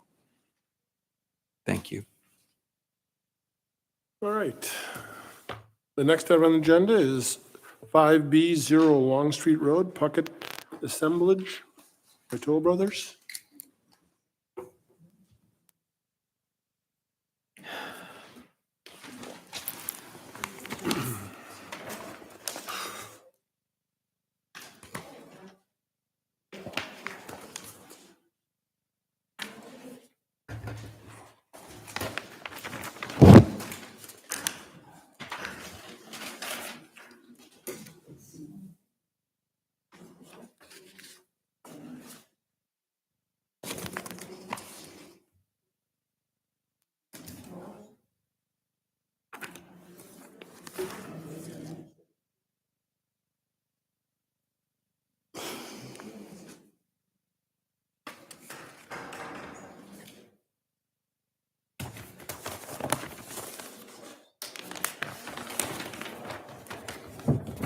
All right, if everyone is ready, our next preliminary plat for review is the Puckett Assemblage. This property is located off of Long Street, so in the very northeast section of the city. Long Street Church Road, it is land lot 181 and 182. Existing zoning is AG1.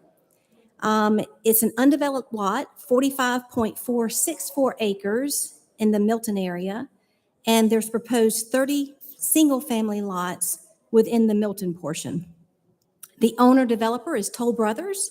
Site planner engineer is Travis Pruitt Associates. And the proposal of this preliminary plat is to subdivide the 45.464 acres into 30 single-family lots at a density of 0.66 lots per acre.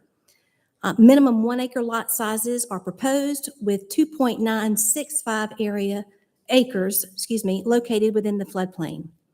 All lots located in Milton will be on septic. Again, to the right is a location map. So this property is north of the Manor Golf Club, to the east of Manor View, and then it's bordered on the north and to the east of Cherokee County and Forsyth County.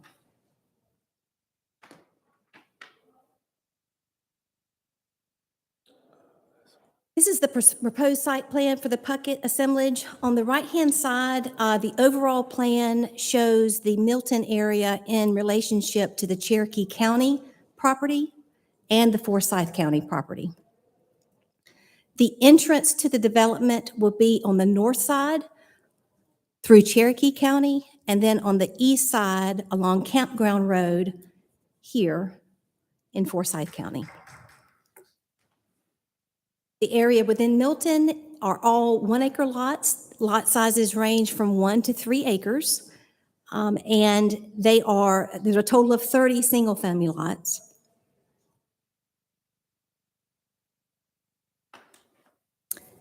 This graphic here defines, again, the areas of the proposed master plan and how it's delineated between all different jurisdictions. So Cherokee, Forsyth, and Fulton. And then a site analysis map to your right.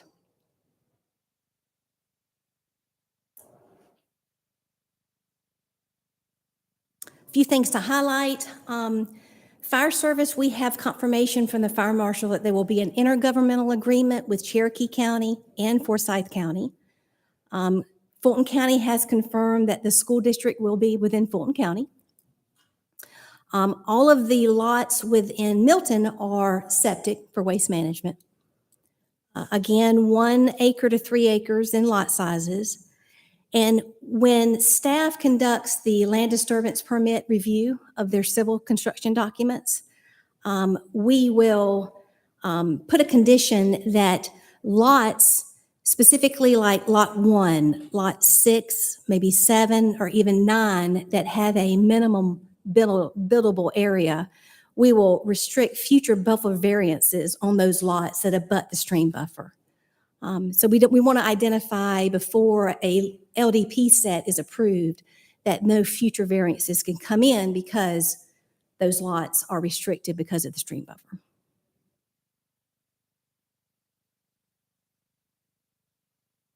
I do have a representative from the development here and welcome any questions at this time. Anybody have any? Go ahead. Okay, Judy? Tammy, I did not see either a tree schematic, because this is currently all trees, or a topography, because the land here drops quite significantly from the east to the west, like over 100 feet, but I couldn't see the topography, and it's quite steep down to the stream buffer. Do we have a topography for this layout? We do not have an overall topography map of this site. There are significant stream buffers in the area located within Milton.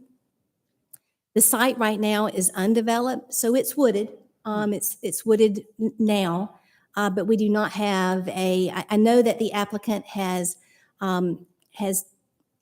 performed a survey to identify those trees. We do not have that tonight. And have you seen a topography? Because I'm familiar with the land to the south, and it has, I'd say, at least 100 feet of drop from east to west. And my concern there is when you remove the vegetation, you're going to increase a significant amount of runoff into that creek on the west, which already is a gully washer. So I want us to also look at that. Also, given some of this conflict on, so if the developer is here and has a topography, if we could see it, and if they have the tree map, if we could see it. I'll invite him up now.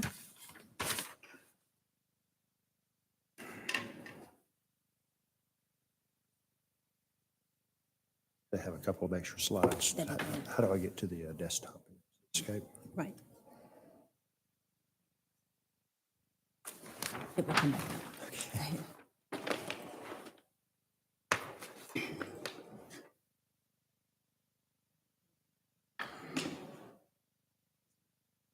About one more over, right there. There you go. Thank you, Mr. Chairman, members of the Planning Commission. My name is Ethan Underwood. I'm an attorney with the firm of Miles Hansford Talent. Our address is 202 Triple Gap Road in Cumming. We are representing Toll Brothers. We actually do have some of their land acquisition team here as well. Mr. Jake Meek, Denise Hansard, and Cassie Fitzgerald. We're happy to answer any questions that you have. I think staff did a very good job of showing this is a complicated development. The property has actually already gone, at least the portions of it. Cherokee County has approved the portion that's for zoning on their side of the line.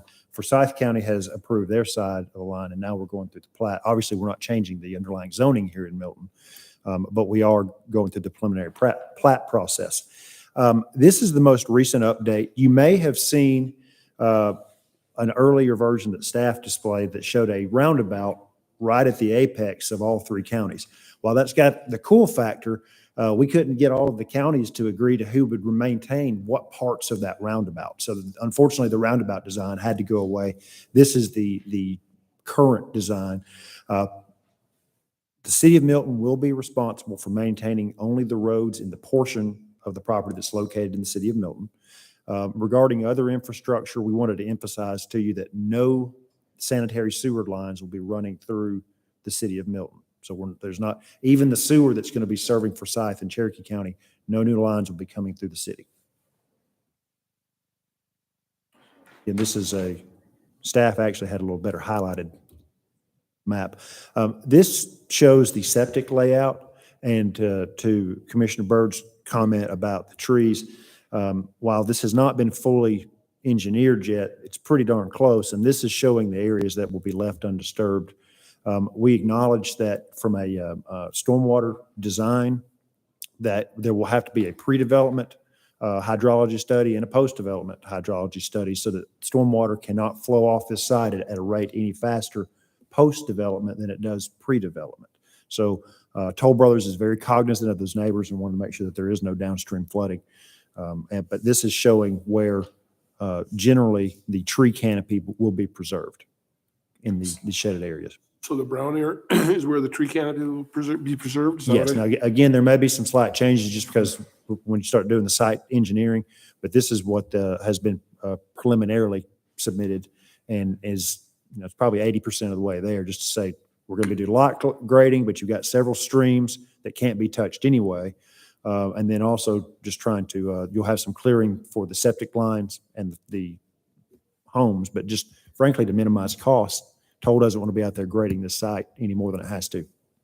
Because there are quite a few homes within the shaded area, from what I can tell. Correct. You'll see most of these lots have shaded areas that are in the back of the lot. So you'll have the front portion graded off, you'll have the area cleared to install the septic systems, but then in the rear, we want to maintain that also for marketing purposes. A map in a recent comprehensive plan prepared by the city of Milton showed this as being, designated this as being forested, undeveloped. How much do you have by way of forest here? I am not existing, or are you sort of asking about the post-development? I'm asking about now. What do you have now as far as trees there? I don't know exactly the acreage. Most of this 45 acres is wooded. How many of those are specimen trees, do you think? You all. Here we go. We did put the tree survey in here. Okay. So sorry for getting you out of pace. No. This is great. It's supposed to be a dialogue. So no, this is the proposed tree plan that was submitted to the city. There are some diseased trees that will have to be removed. You can see those highlighted in orange, and particularly the tree, the specimen trees that will be saved are shown in green.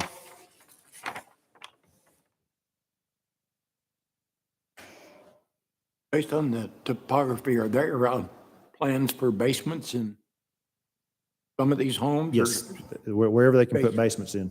Pardon? Wherever they can put basements in. They do the topography or what? Yes. And from a price point standpoint, what Toll is expecting, these will start about $1.1 million and go up from there. Minimum 3,600 square foot homes, the range probably up to about 4,600 square foot homes as well.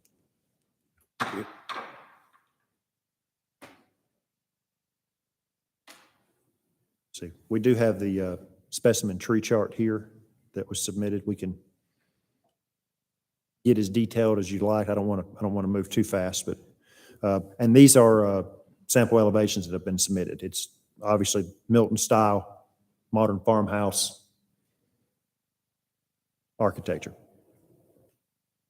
How does this construction compare with the construction in Cherokee and Forsyth County? The houses will be very similar. Cherokee County was actually a conservation subdivision over there. So they're narrower lots. Those will all be front entry garages. These will have a mixture. These will all be at least 3-car garages. They're planning most of them to be side entry, but you may just for architectural detail have a carriage garage as well. And then for Forsyth counties, those were zoned. I believe they're all side entry garages, but the lots are about half the size of what they will be in the city of Milton. In Forsyth, and what about in Cherokee? Cherokee will have the smallest lots, Forsyth will have the mid-sized lots, and Milton will obviously have the larger lots. Okay, so the price points of the 3 communities, if you will, are going to be higher in Milton. Correct. Thank you.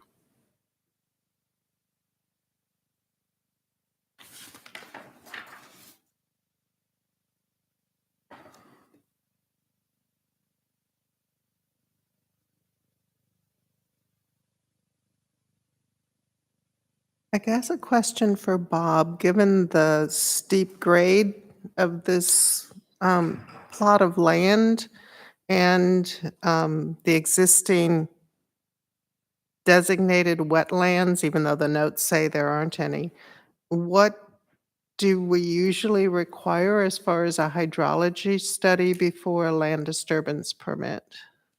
Usually a preliminary plat, we don't require a topo or a full hydrology study. That's during LDP.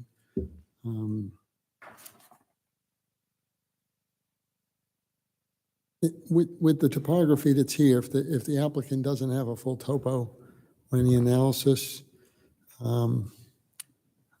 maybe make a suggestion to the board that we defer this item for 30 days and allow staff to look at the topo with the developer. Normally, it's not something that's required, but in this situation, if it's not that steep, I think maybe we should just dive into it a little deeper and come back to the board with more information on this.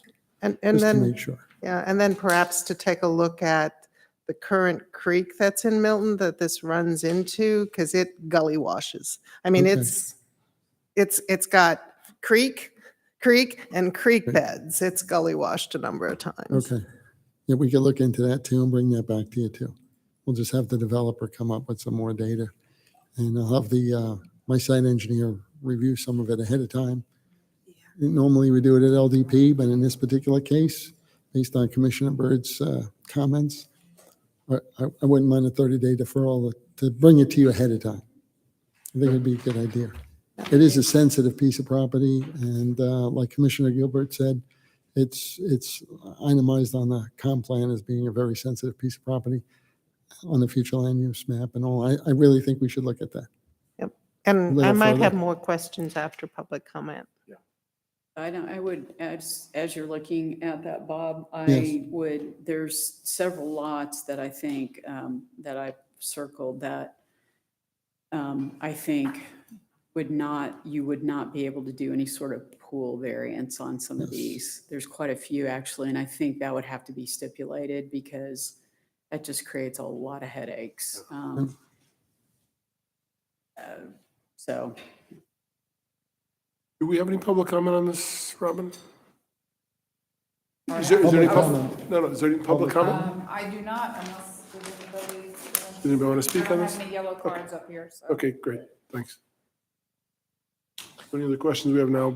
So one other question is maybe you can explain this, the intergovernmental agreements, because since they are part of Fulton County schools, Fulton County buses will somehow have to get to this. No, I section. spoke to the planner at Fulton County Schools today, so it's not uncommon for them to go into other jurisdictions, so they'll probably come up that Long Street Church Road and then come on in. So I double checked with them and definitely they'll be served by Fulton County Schools.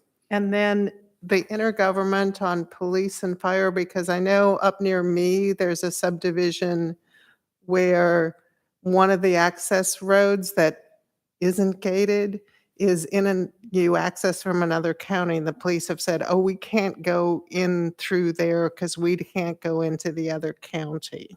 Well, I spoke to the assistant fire chief today, and so he assured, I think there's already mutual agreements going on between the three jurisdictions, but there'll be something more specific regarding this subdivision, so that all the dispatches will know exactly what to do. So Yeah, so both fire, and then you'll check with police too. it's the same thing. It's all 911. It's the Okay. same. Yeah.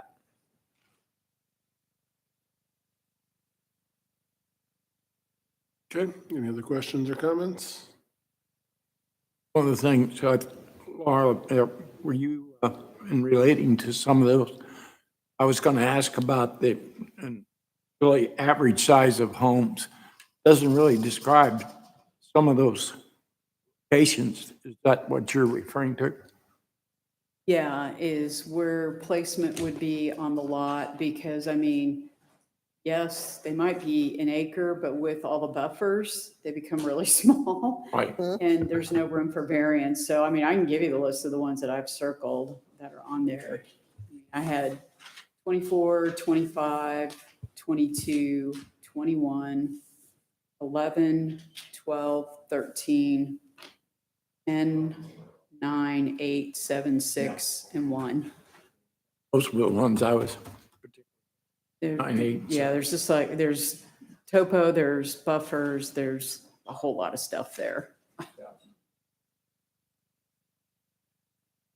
So when we restrict those, future variances, is that up to the developer to communicate that to the buyers, or how does that, do you know how that usually works? Usually don't do a good job of it, but Yeah. um, My question was, with the restriction of future variances, I take it that's the obligation of the developer to pass that along to the buyers. Is that correct?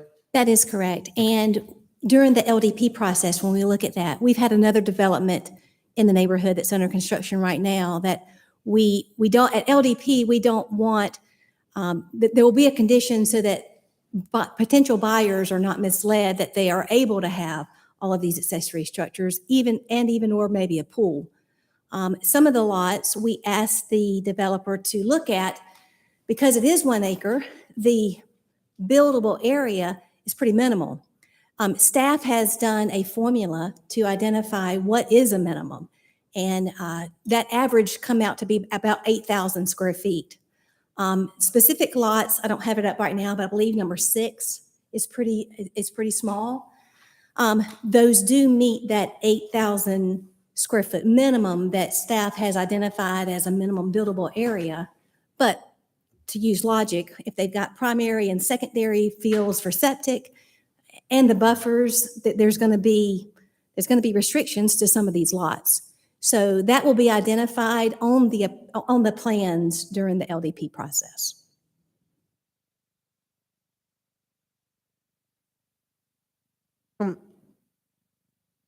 One of the things that threw me a little bit on the layout was it was almost like, okay, we have this stream that stops, and then we pick it up and it stops, and then we pick it up and then it goes into wetlands. Because like lot 1, it looks like has wetland. Going from a buffer, there's a wetland cutting through the middle of it. So I was confused as to how the water, did it flow or didn't it? And how did it stop and start? And especially the water buffers around 1 and 6 and 7. We had the same question. And we did send our site inspectors out to walk the land. So again, there are significant stream buffers on this area of the development that's located within Milton. Where some of the stream buffers were specifically identified, it's heavily wooded. But you're right, it seems odd that a stream buffer would stop and then pick up, 50 feet, 65 feet beyond. So I would interject that the stormwater engineer, Jerry Oberholter, had checked with the state expert person, his contact at the state regarding, he was very skeptical about these, how they would come in and out. And so getting more information from the state, and then the applicant and their engineer provided additional information. It does meet the code. And then also they've done a preliminary stormwater management report that Jerry's looked at, and then they'll have to meet all the rules and regulations when they go to land disturbance permit, so.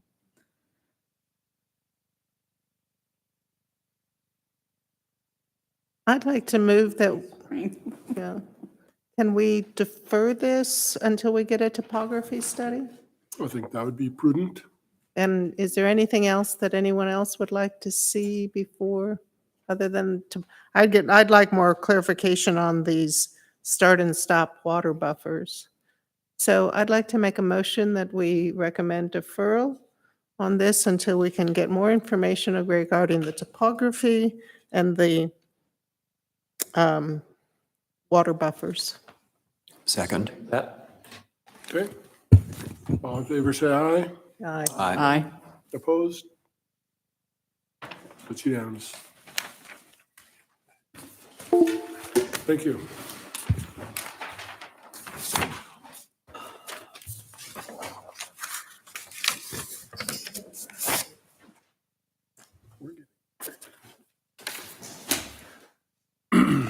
Okay. So the next item is where we've moved the new business up before the text amendment. So the first order of new business is the comprehensive plan 2040 update, including a short-term work program monthly update. Good evening, Commissioners. Our next item on the agenda is the presentation of the comprehensive plan update. Tonight's presentation includes a short-term work program monthly update and 3 land use projects. My fellow planners will present their respective projects. Michael Cardamon for AG1 lot width, Shubha Jangam for urban growth boundary, and lastly, Robin McDonald for Unified Development Code. Commissioners, last month I presented to you the execution plan report.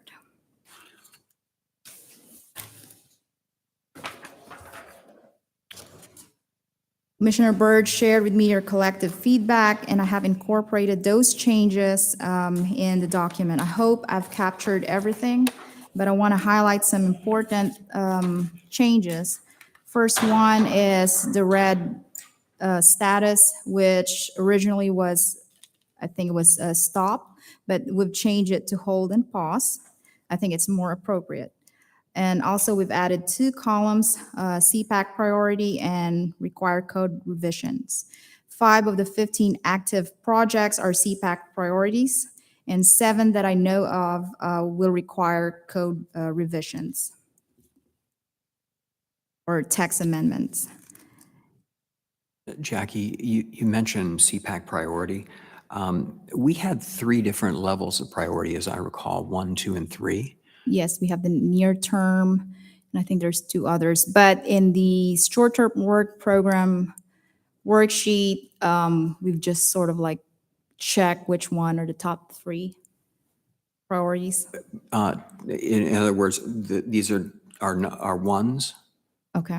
No, I'm asking, I'm sorry. Yes, these are the ones. So everything that's checked here is Yes, a 1 everyone is for checked, us. are, yeah, Okay. priority 1. And so the ones that aren't checked had a lower priority? Yes. Okay. That's correct.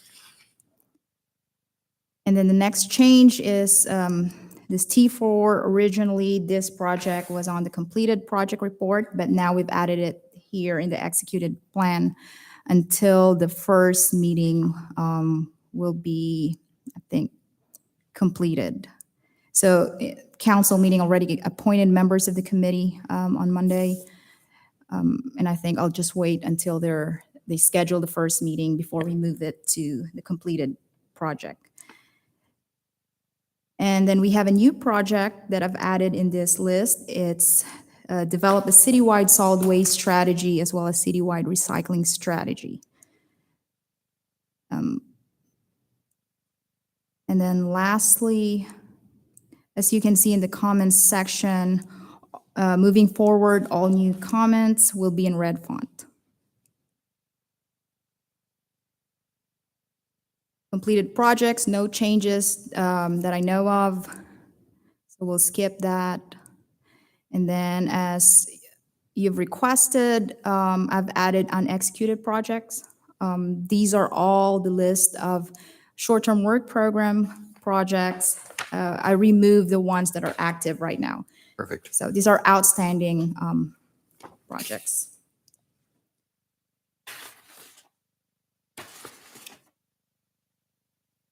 I just want to share something that there's 99 projects, short-term work program projects. 6 of those were already completed. 15 are now active, and 78 remaining projects are still unexecuted. Good. So there's still a lot. Good. The last document I want to share that I'll probably need your feedback, probably just same thing, gather the collective feedback and just send it my way. So I call this right now as a draft project health. Project health is the status of a project's overall progress towards successful completion. In the program execution plan, we have used the standard indicators called RAG, which stands for red, amber, and green. Each indicator has its benchmark or standards that indicate whether each criterion meets expectations. This document will provide guidelines for measuring a project's health. So this is still in draft, and there will be room for improvements. So this is something that I will probably need guidance. Because this will determine the status of each of this project, whether it's green, amber, or red. So we've set a criteria. So we'll review that and then, but that's all I have. Any questions for me before I turn over to the next presentation? So Jackie, thank you for incorporating some of these. I think one of the things I'm still struggling for is what to call amber yellow. And because usually it's an indicator to say it needs an intervention. Okay. And red means an urgent intervention or something. So I think we need to still work on coming up with, not this idea of hold or pause, because that could be we talked about that could be intentional. In that case, we change the end date and still call it green. But the idea that the project health is alerting folks of, if we're going to keep this on track, we need help. Maybe at risk. Chris? Oh, There's all sorts of ways to describe it, but maybe it's not slowing down or hold pause. It's something else. I think, and thank you for starting to work on the draft of like, what would Project be the health, yes. criteria for that? So I'd suggested that, and she filled it out brilliantly, and we'll give you some feedback to kind of fine tune that. But Okay, any other questions before I have Michael present his presentation? Just a comment. Thank you very much. It's much improved from last time. Okay, yeah, I was gonna thank you say, very much. you Yeah. guys are doing a lot of work, and this is a good way to show everybody how much work you're doing. All right. And the work thanks. doing this to show us the work you're doing. So thank you.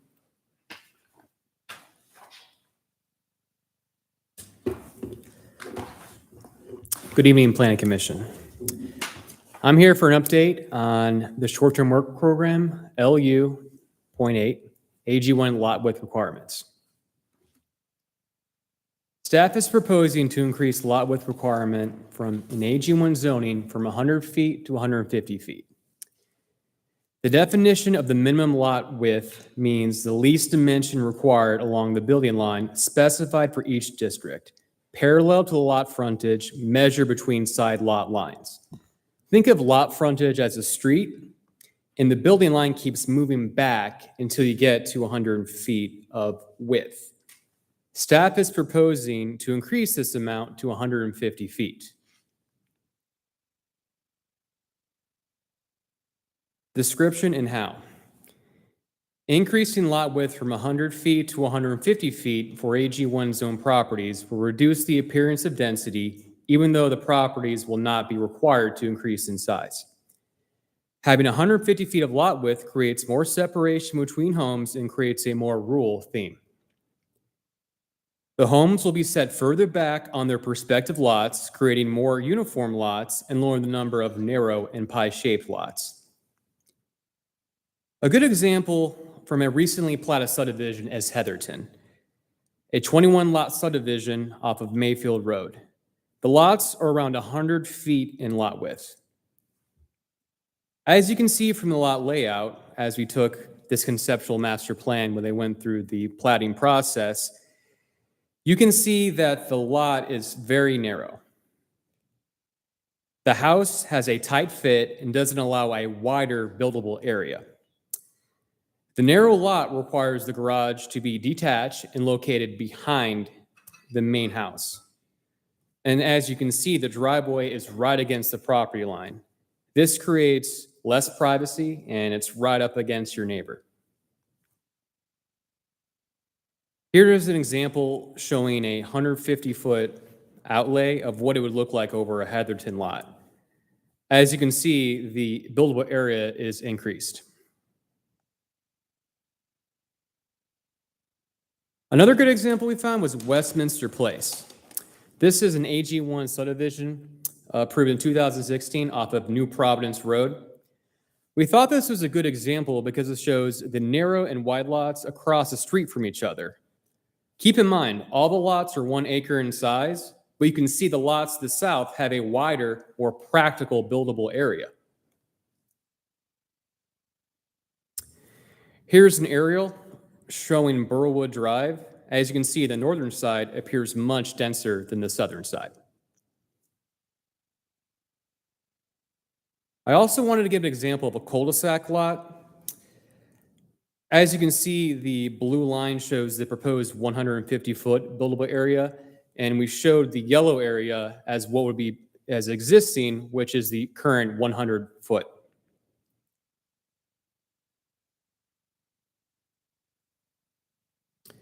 Overall, here's a summary of the project plan to date.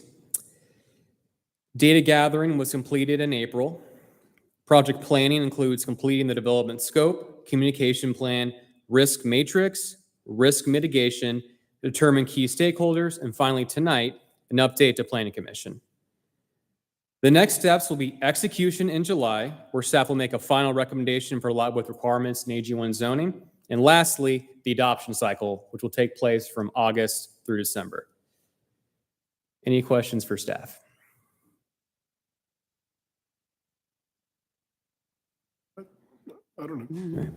Yeah, I guess the question I have is, this will affect the number of buildable lots, correct? Like the one we showed on the north, it had 4, on the south, it had 3, right there.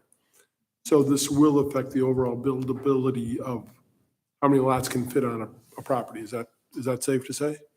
Yeah, and determining by the shape, if you just have rectangular lots, they're gonna have to be 50 feet wider.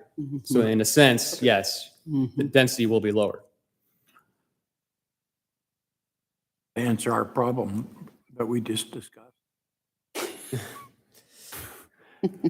I want to be clear just to make sure we're not legally changing the density, and your question was as a practical matter, which, now what it does is it limits their flexibility on what they can do.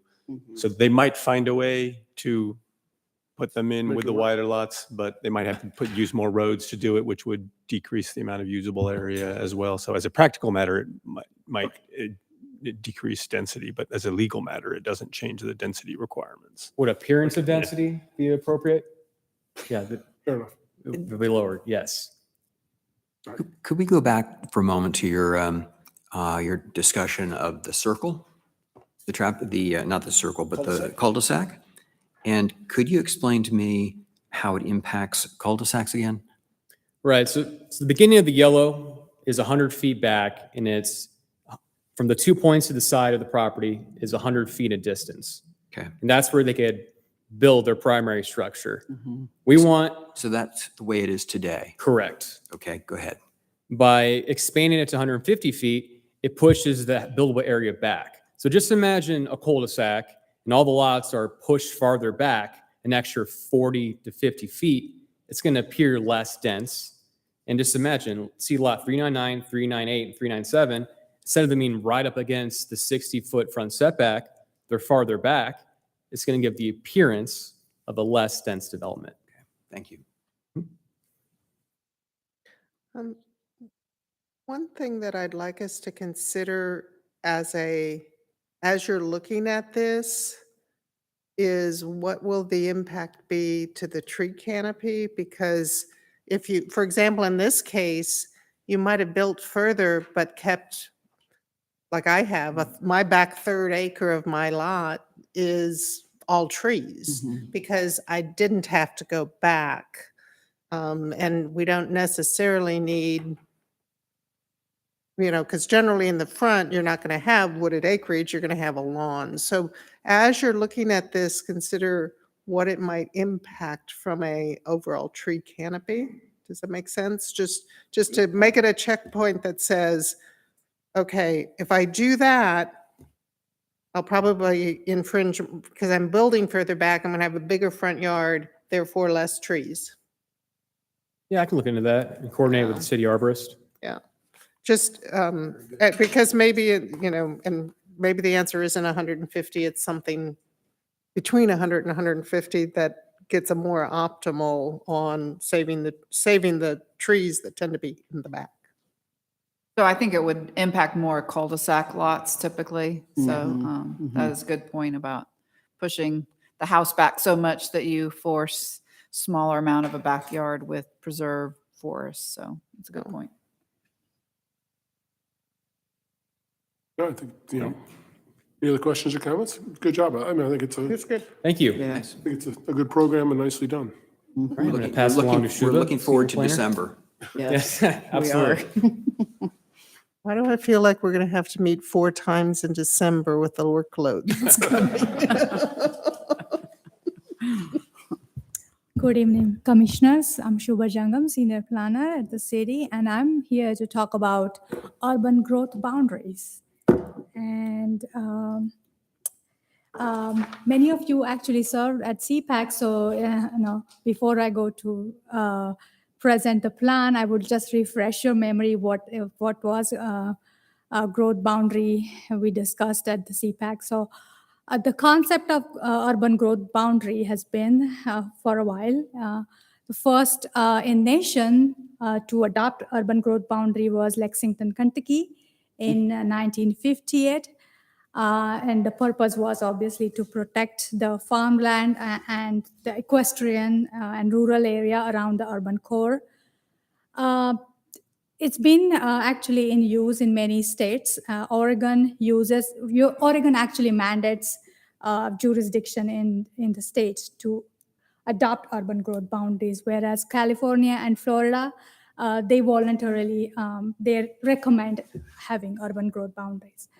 So in case of Milton, since the beginning of the city and the first comprehensive plan, we have a vision of preserving our rural character and rural landscape. And so we did that through many ways. And so after 15 years, Milton really has become a premium community, and there is a mounting pressure of development around here. And so CPAC recognized that it's time to look into growth management, and this is one of the effective ways to do it. So they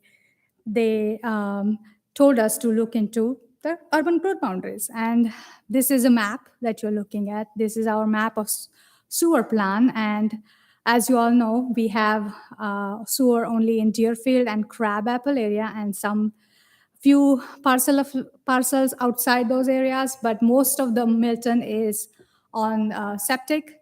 And we have intergovernmental agreement with Fulton County to not extend sewer into these rural areas. And it has really served us well to maintain our low density. And this will actually guide us to the urban growth boundaries if we do adopt. But since it actually served us well through to keep the density low, septic is not the best way to go on the long run. And the rules may change, and there could be environmental health issues that might come up. So it would be, if we adopt urban growth boundaries, we will really make our future land use map stronger, so that we can always point to it. Even though you change the rule, you can extend the septic, we still will be able to maintain the low density. So that was the idea behind exploring this option. So the project said, the title of the project in short-term work program said that do the due diligence and planning and implementation of UGB. So naturally, I kind of divided this project into due diligence, part 1, and part 2, building consensus and actually adoption cycle of UGB.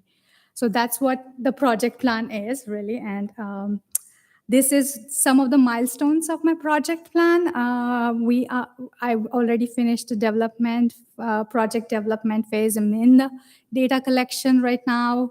I will be collecting data, presenting to you as well as city council members, and you guys will tell me if we keep going or stop, based on the data and my analysis.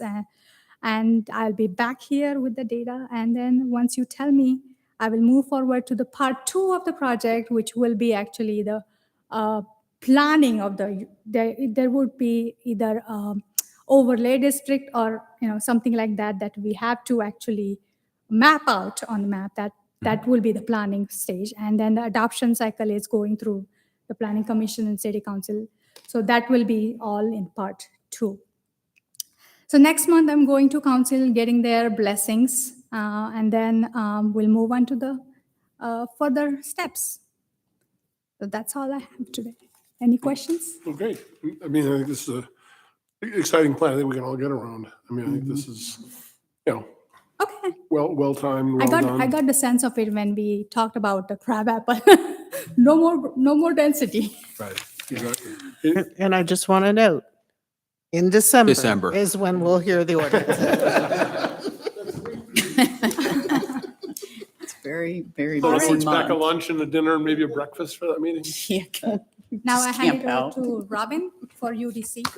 Thank you, nice job. Thank you. That's right. Thank you. We're the team. So I don't know how many, I know Chairperson Nolte was at the meeting on Monday. Did anybody else get to listen in on the presentation that Caleb Rassico did? Obviously, he would do a better job than I will, but glad that you guys could listen in, and hopefully those who didn't, I can get you all up to speed. So this is one of the other items in the short-term work program, the Unified Development Code, LU.12. So this comes from the meeting. This was a joint effort between TSW and Pond to work on the Unified Development Code. So some background, the process actually started in 2017. Caleb at the time had stakeholder interviews with various different stakeholders, including Planning Commission, BZA, DRB, as well as some private people interested in the process. They did a review of all the city plans, technical review of codes, review of variance histories and typical zoning conditions. So he did all that in 2017. What was called a diagnostic report was prepared for the mayor and city council in August of 17. Summarized the technical findings and provides a roadmap for the creating of the UDC.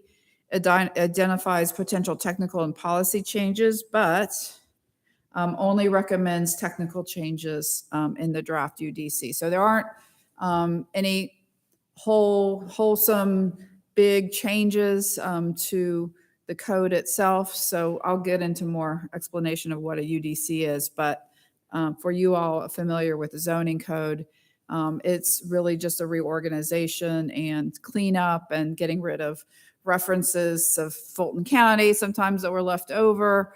And just to know that between 2017 and 18 and on to now, you've seen a lot of text amendments. So I think the desire of council was not to make changes to the UDC, but to put each of those text amendments through the process of a CZIM, Planning Commission, Mayor and City Council. So, and it's taken a fair amount of work.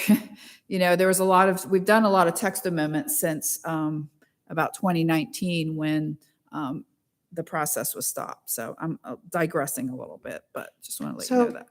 Yeah. Robin, is this diagnostic report and its content still relevant today? And if so, can you get us a link so we can give you a review copy it? of it. Okay. Yeah, it is. It's kind of the backbone of what was going to happen. There's really not much significantly changed from what the diagnostic report stated. So this is just some screenshots of the diagnostic report, but again, I'll be happy to forward that to y'all so you can look at it.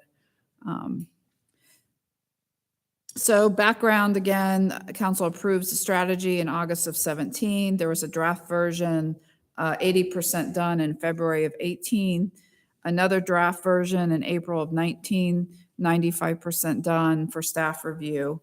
And then in May of 19, it was put on hold, the project. So I think this is when we're starting to get ready for the comprehensive plan. And I think it was just the leadership's desire to put full, concentration on getting ready for the comp plan. A question, Robin, so that was 2019, that's been 2.5 years. Was it more than just, gee, we needed to redo the? Well, I mean, I comp think it plan was, every 5 it was a years? combination of that, as well as I think there was a change in our leadership of our director. And so it's just a combination of things just happened to be that we put it on hold. Were So. there any other stumbling blocks that were identified that we should be aware of as a potential risk as we go forth on it between now and December? Roadblock, no, I mean, we're going full blast, we're going full speed, so I don't anticipate anything to hinder the progress. Other than the review and deliberation, there won't be any stopping of it, so.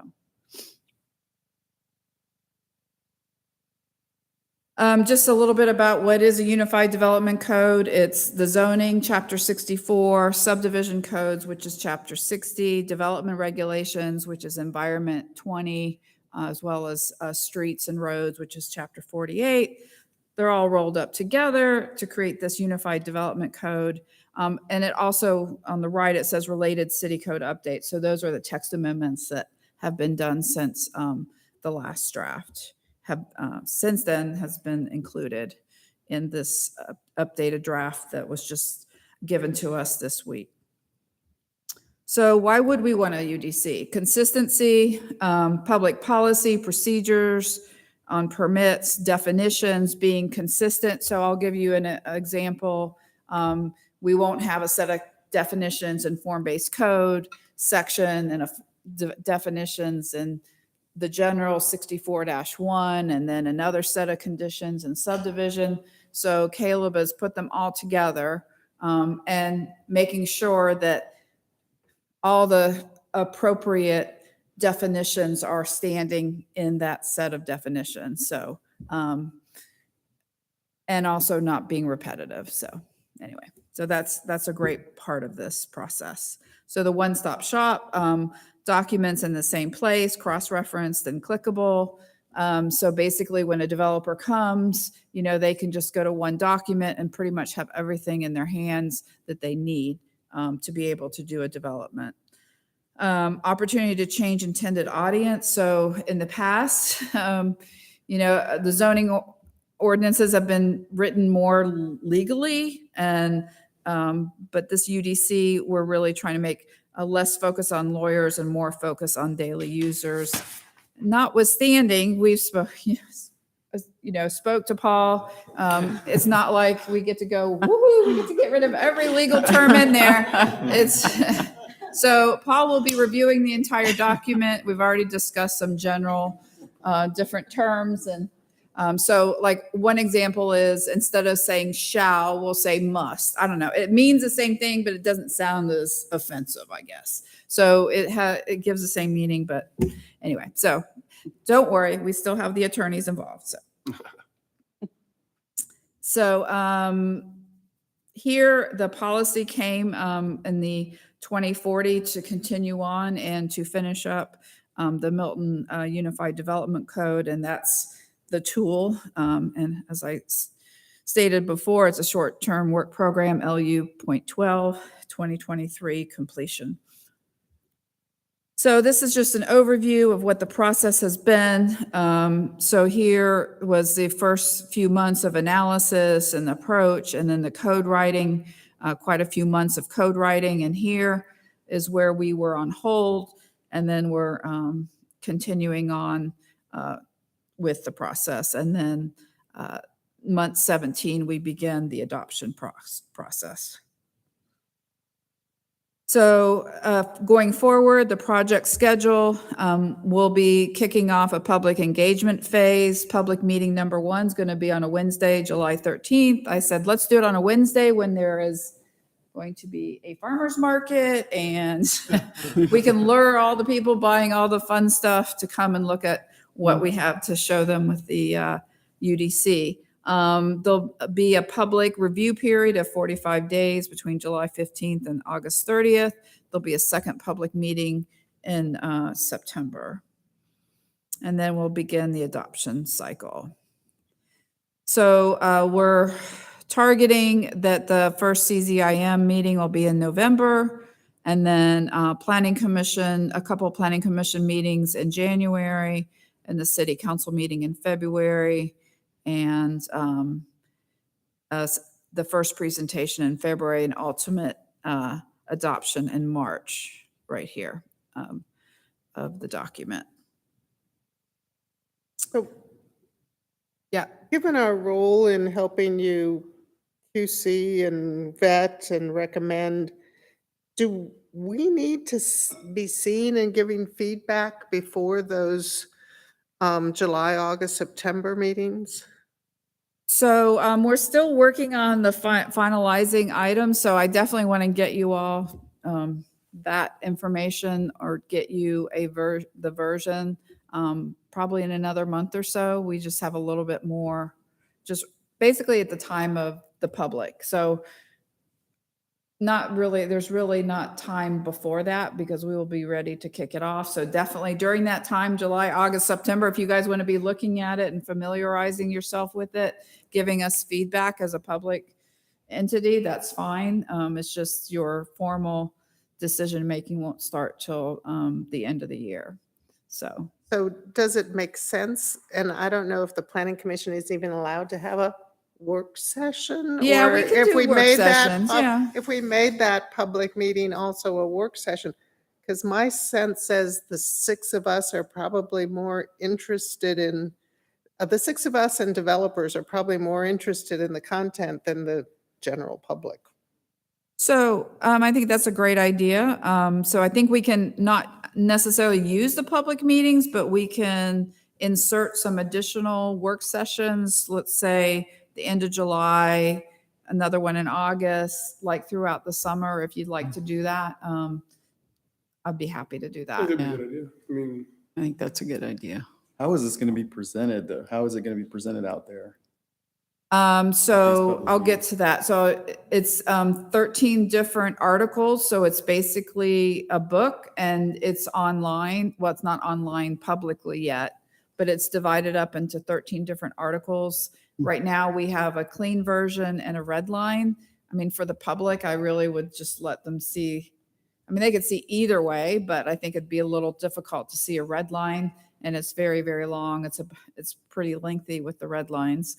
But with a clean copy, then it'll be available online on our website for them to review. And if somebody, we can't send it all in one document, it's too big, but it will be available for the public online. So. But then for us, would we be able to see the red line version? Yeah, sure.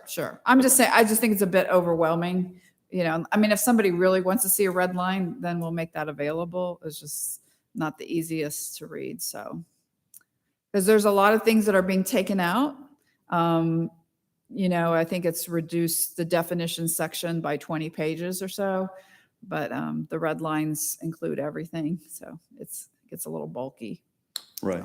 No, but I mean, I think just even from, obviously that's the whole, I guess, one of the concepts of this is to, creating this unified code. So to be able to see where it is and where it's going to go, especially for me and for all of us, I think obviously we want to see the red line, definitely, but I think even for the public too, to understand, if you here's think the that's a point. good idea, that's fine. Here's what too. we're doing, here's the point of this, why we wanted to create this, so that we could condense this and unify it. And here you go where it was, and here's where it's going to be, Yeah. we can do that. I'd even recommend for the public, for both of us, is make it both available. Kind of, if you have the cleaned up version so you can get familiar with it, there aren't a lot of folks outside of this room that are probably that into the code itself, other than the rest of Bob's staff. But to see the clean version, but there will be a few people who will want to dig. That's There fine, might be yep. developers that want to dig.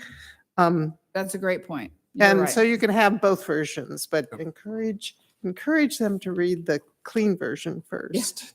And No to problem. not discourage them. We can definitely do that. Not a problem.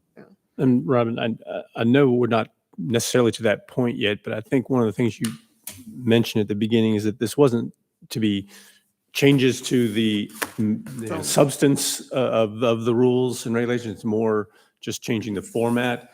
So I don't know that we want to go through it looking to, do we want density increased in Crabapple? Do we want setbacks, moved from 100 to 150 feet, as a part of the UDC review? It's more just making sure that, it makes sense in the order that it's presented, Right. almost more Correct. of that. That's a great point.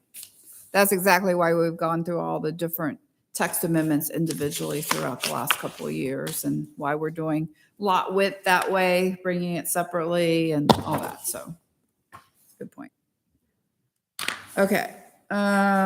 So these are just some key improvements, language and format. That should come up. Okay.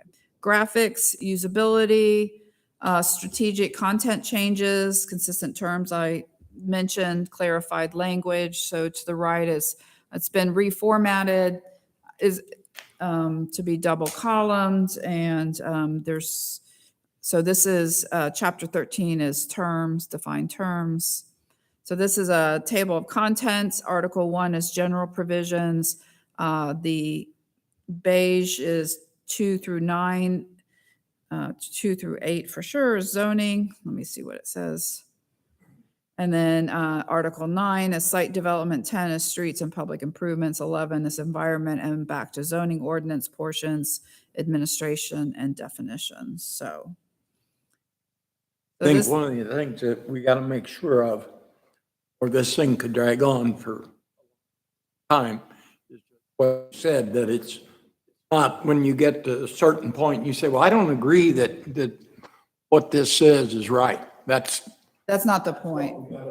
Make sure it doesn't happen. It does not happen, yes. Right. Right, yeah. We could be here for years, so that, yes.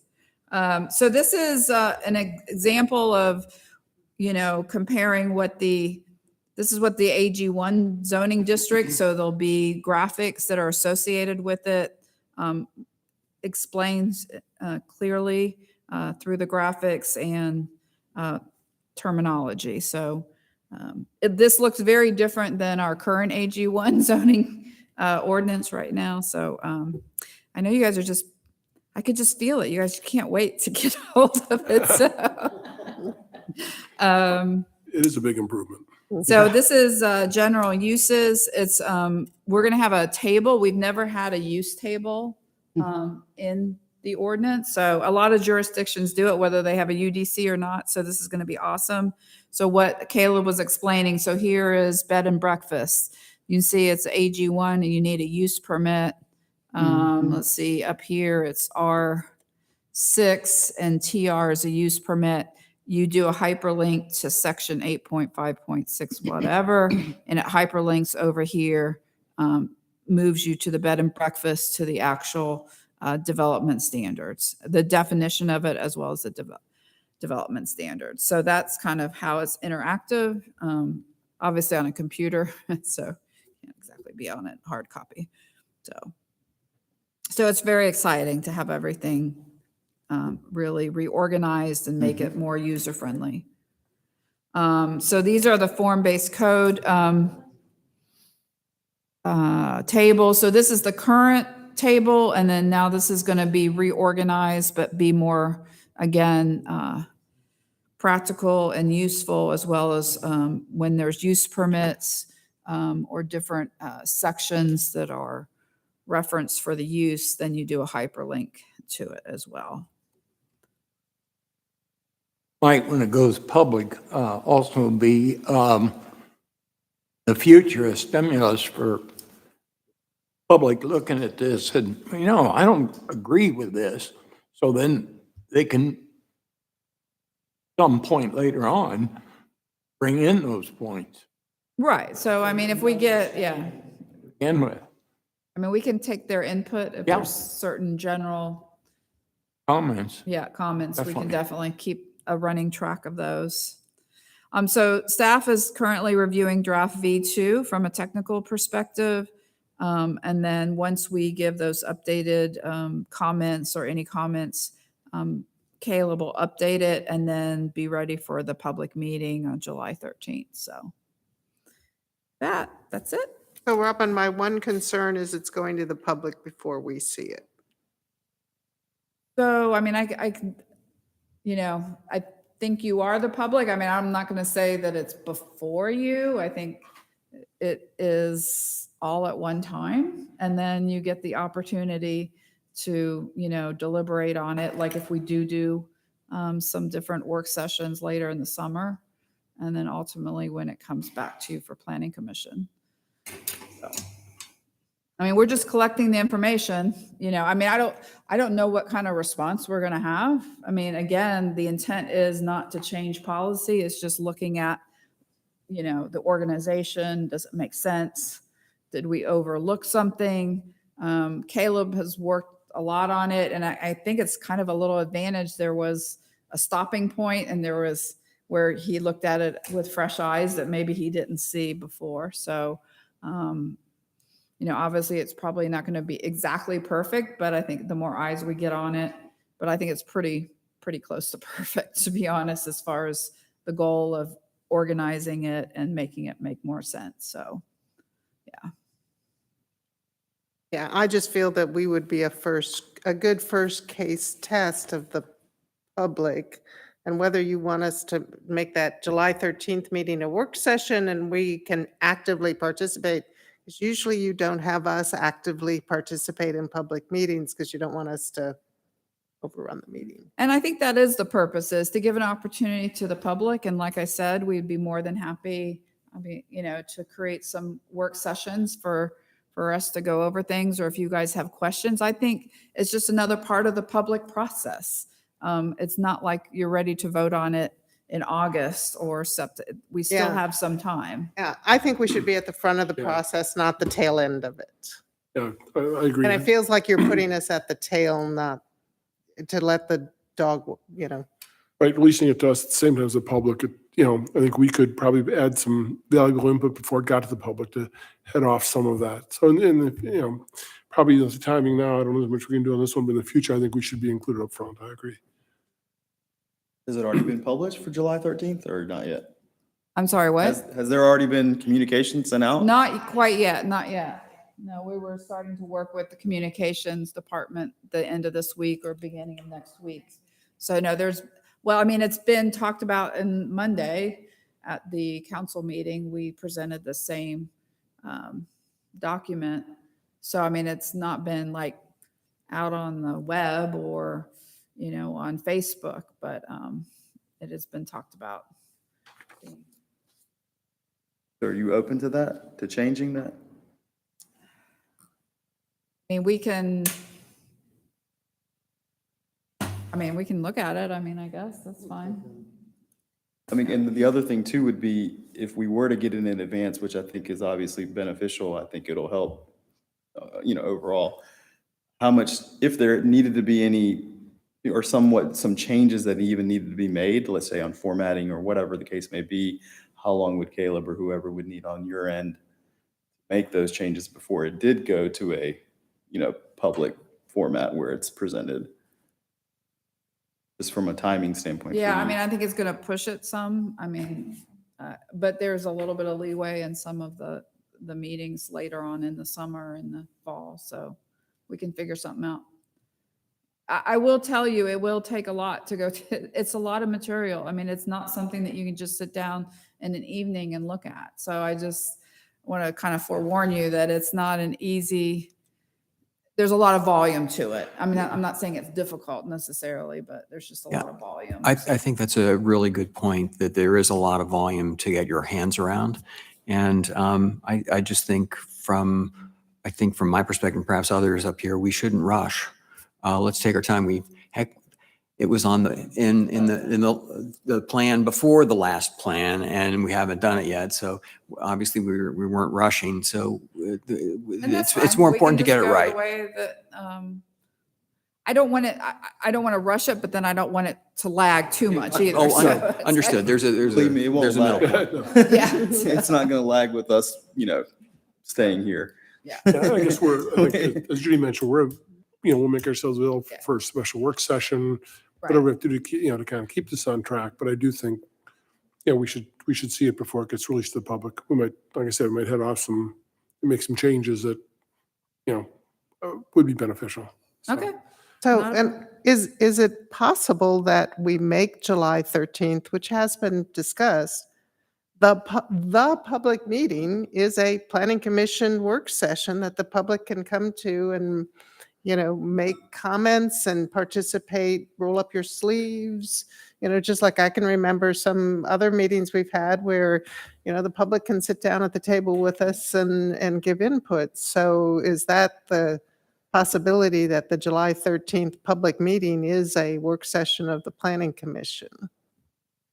I mean, we can look into it. I mean, I think the intent was more just to kind of expose the public to it. I mean, I think that might be, to be honest, I'm not sure how many people are going to participate in, just walking up and saying, hey, I'm going to look at this. I mean, there may be some people.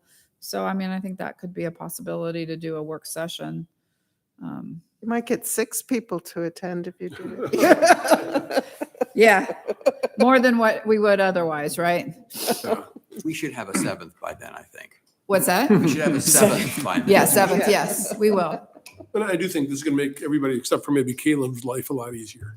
I think it's a great program. I think, I think it's going to do a lot of good. Mhm. Okay, So, that's fine. thank you. Okay. All right, and then the only other piece of new business was, this personal, I mean, probably more for me or for us, is the use cases.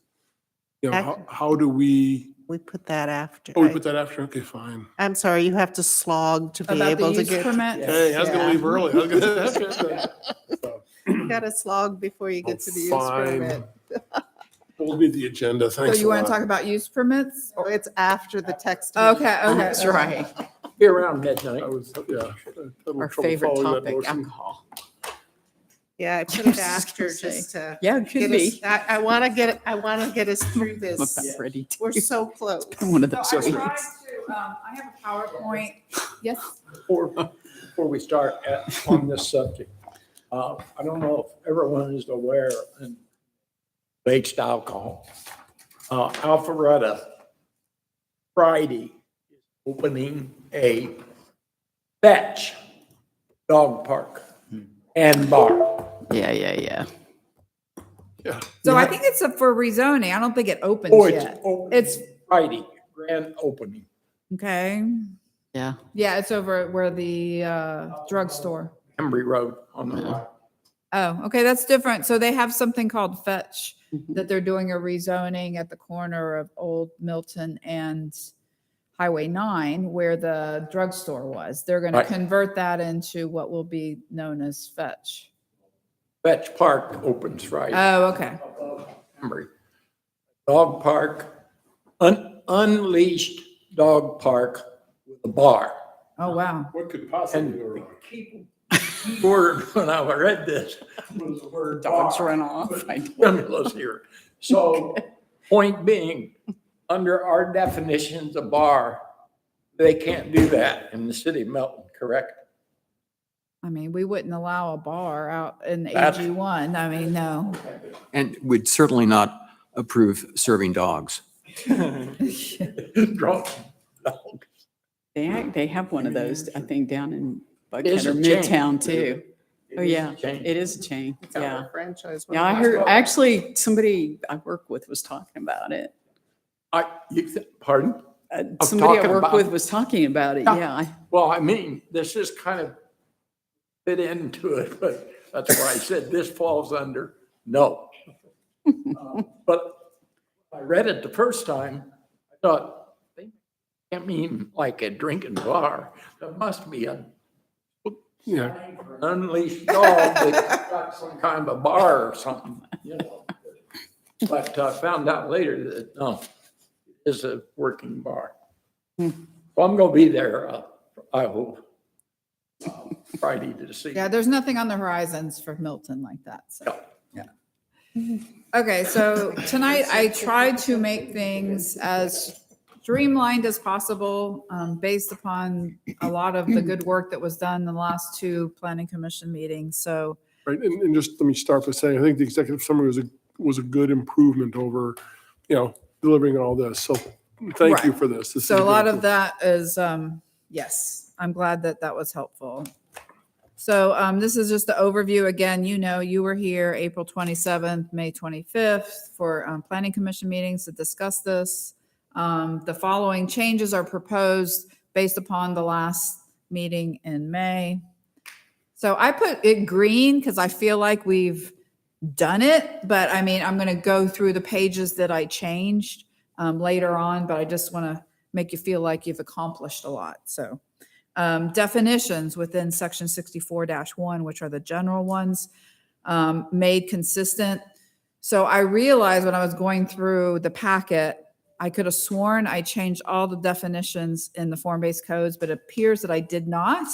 So please forgive me and please trust me. And if anybody wants to sit down with me after the fact to make sure I get them all the same, I will be very humbled and I beg for your apologies on that. So the second item that we had actually done in the prior meeting was added bars and nightclubs to section 64-395, which is uses prohibited in all zoning districts. Within the Rural Milton Overlay District use chart, we deleted the asterisk that allowed alcohol for various uses as permitted in Chapter 4. So we've already discussed that at the April meeting, and that's been taken care of. We created new use permits. Originally, I created a lot of use permits, but ultimately, from my understanding from the last meeting, we are just holding on to 3 of them, one of which is off-premises distilled spirits retailer or store, microbreweries and microdistilleries, and brew pub. So, and I will, when I get to the use permit section more specifically, I want to talk about what information I've found about breweries, distilleries, micro, whatever. So I'll give you an update on that as well. Was the brew pub, was that going to fall under the 50/50, the general The brew pub? full service? Yeah. Yes. Okay. Yeah. So this is the handy dandy chart. We can just go through it and make sure you see that I captured things the way that we discussed at the last meeting. Restaurant full service, the 50/50, it's by right in MIX C1, C2. Crabapple form-based code T4 open, Crabapple T5, Deerfield T4 open, T5, and T6. That's pretty straightforward. We did discuss limiting the restaurant limited food service. So basically across the board, we're not permitting it at all. The next one is general retail with consumption on premises. This is, again, eliminating that use, and so that means not permitted. Off-premises beer or wine retailer or store is currently by right in MIX C1, C2, Crabapple T4 open, Crabapple T5, not permitted in Deerfield T4 open, and then by right in T5 and T6 in Deerfield. So that's where we stand right now. Off-premises distilled spirits retailer or store. So this is, again, the liquor package store, not permitted in MIX, proposed to be a use permit in Birmingham Crossroads area overlay district. C2 is use permit. Again, remind you, we have no C2, so somebody would have to rezone to something and do a concurrent use permit to C2. T4 open is not permitted in Crabapple, would be a use permit in T5, and then over in Deerfield, not permitted in T4 open, and then a proposal for a use permit in T5, but only in the Fry's parcel. That's what the double asterisk is. And then a use permit in T6. So off-premises retail beer wine with consumption on premises is not permitted altogether.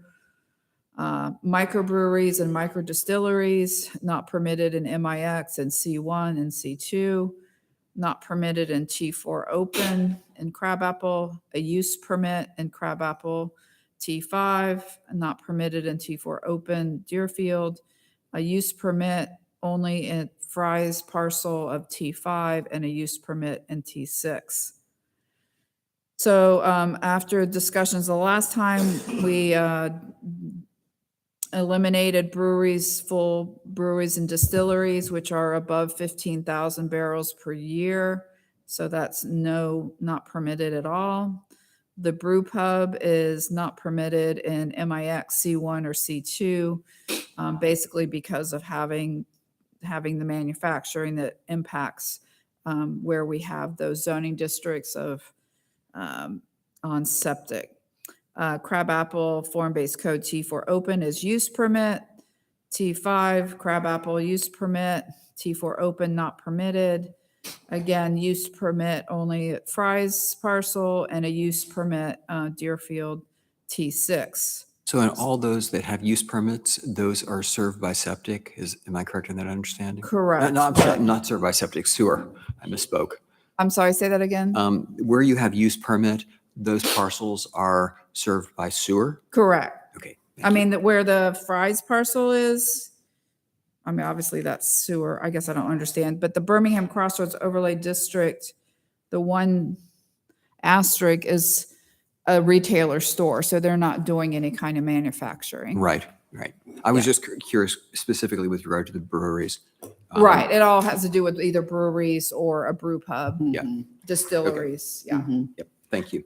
And from a code writing standpoint, obviously we can't say the Fry's parcel. So do Yeah, you have to I'm go not through like sure how a we're gonna- legal description of that lot? I or- mean, it would be a tax parcel ID. I mean, Yeah. I don't know how else you would do it. Yeah, a Lot, tax parcel ID. whatever on web and. Yeah. Or Whatever. between this road and this road, east of this latitude, Yes, yeah. Latitude, longitude. Yeah, so it'd be I mean, I'm calling it Fry's, but it would be a tax AKA. parcel ID. And remind me, Laura, why you didn't want it like where the Target and the Kohl's and that area is? Because there's already there's already liquor in that area. We didn't want to overdo it. There's stores already in that area. The same up by where the Publix is. There's already use up there. So I'm just, because we write this stuff for the long term. And so I was wondering like, well, if they were going to redevelop that, would that change your thinking? no, I don't think so. I think the better use is where there's options around Deerfield and that Fry's area. I think it's a better use case for those two areas. Because I mean, I've seen some of the plans for what's in there. There's neighbors that live across the street. I just don't think that, I think that's too much. If you go further down, it's better. If you go in the corporate area, there's a lot more opportunity. Yeah. I think you'd be really pressed for space too, to do it and do it right. If somebody wants to do one of those, they want a good location to do it. And I think you've got a whole lot better options on those two areas. Yeah, I appreciate your point that says that there is residential near there as opposed to I don't want to get to the point of, I don't want to get us into being so prescriptive that it's like this developer can do this, but this developer can't. So I'm sensitive to that too. Yeah, I just think the citizens, that would probably be a bit much there. But I think if you go further down, they'd be fine with it and probably thought it was a great idea.